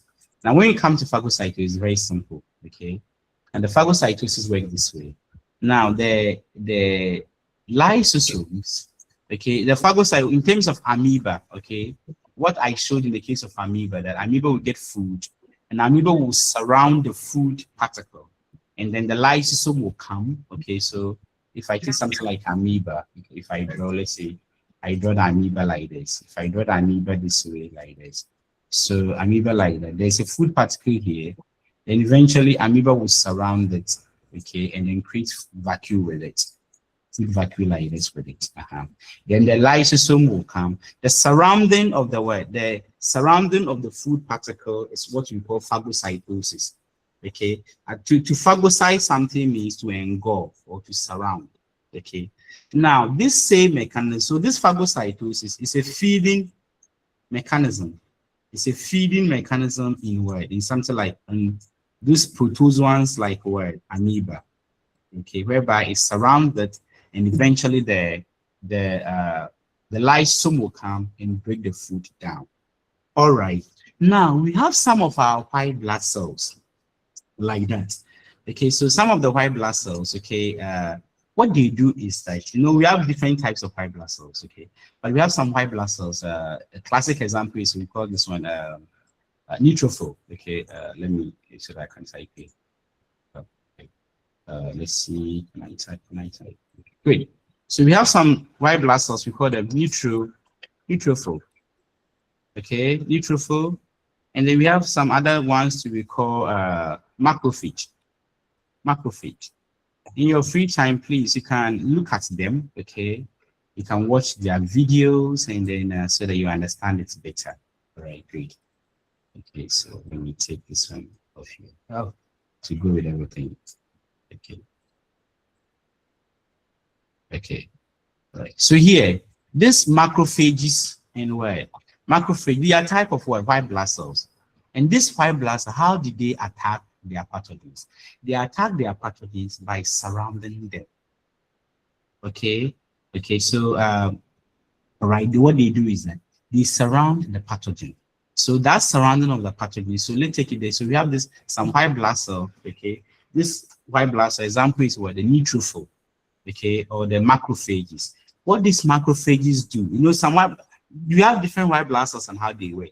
Some white blood cells, when they encounter the enemy, they will produce antibodies to fight it. Others will not.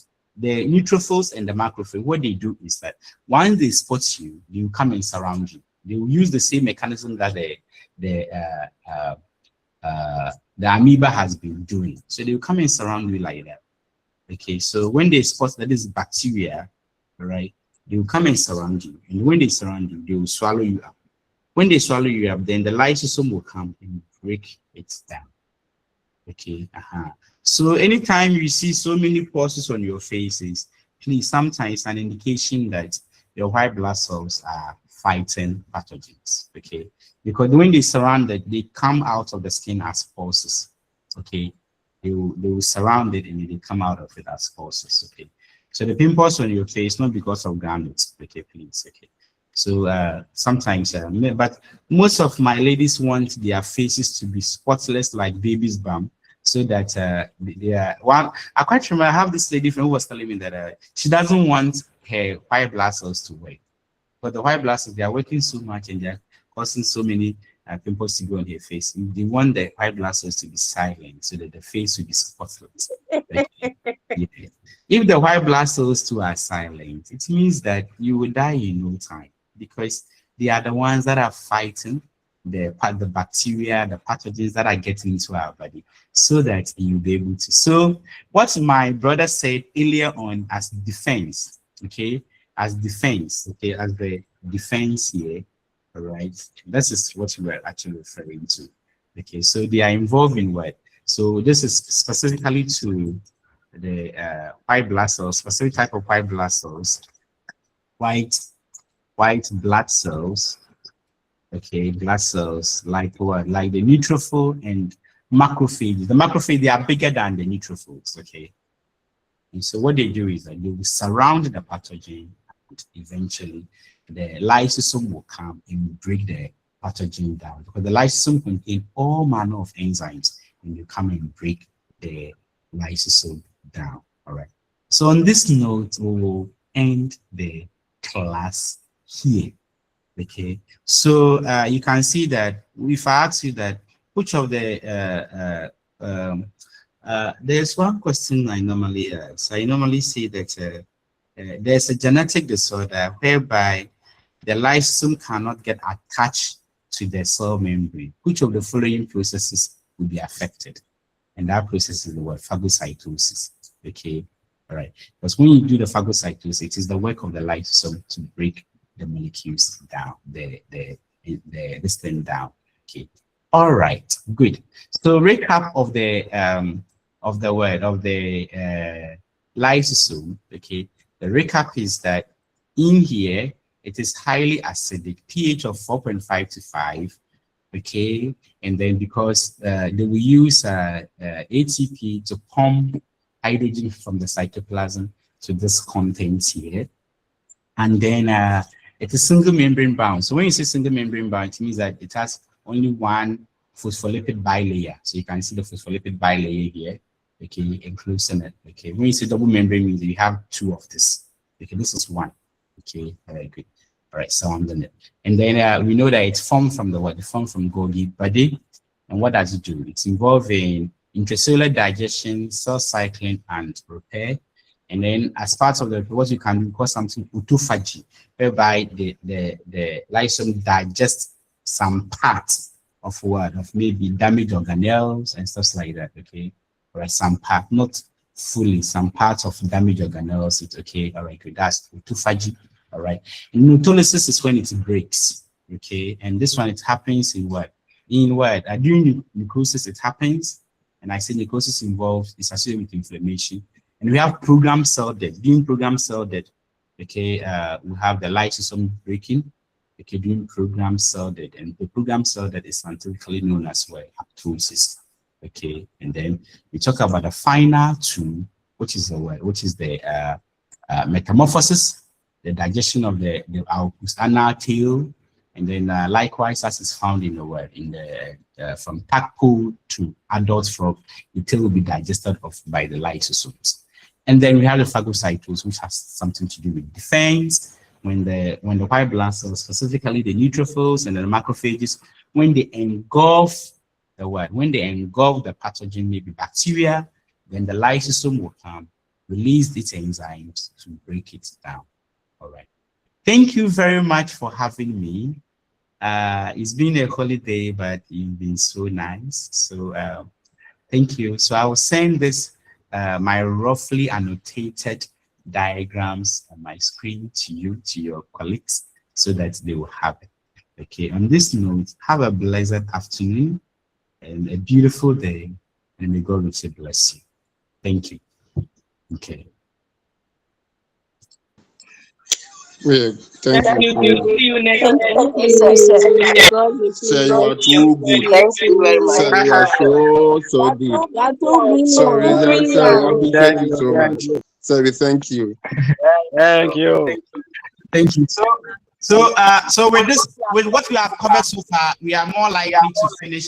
We need to get 3 more minutes for the cell for us to finish.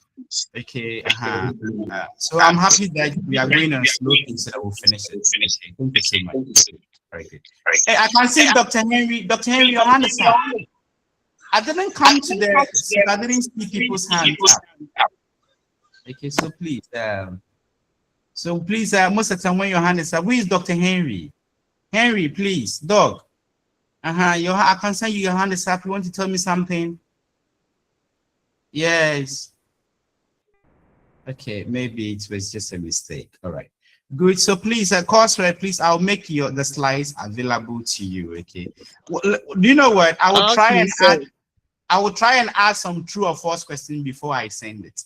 Okay, so that you can use it too. Okay. All right, great. That will be better. Okay. Thank you. Thank you, sir. You're most welcome. Okay.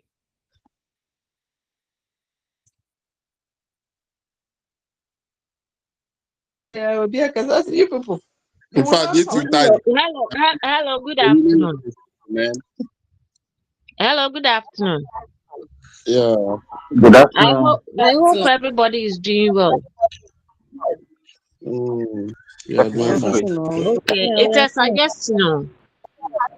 I think we are all enjoying Dr. Sanders' lecturing.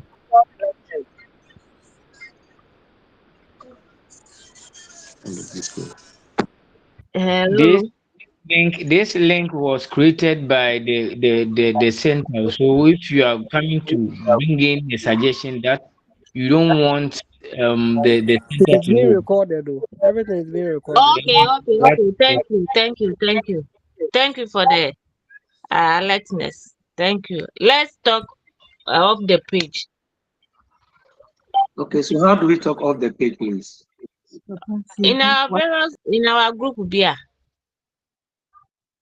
Okay, right away, right? Yes, please. Can we do it right away? Yes, So right away. Thank you. can do that once and for all. Okay.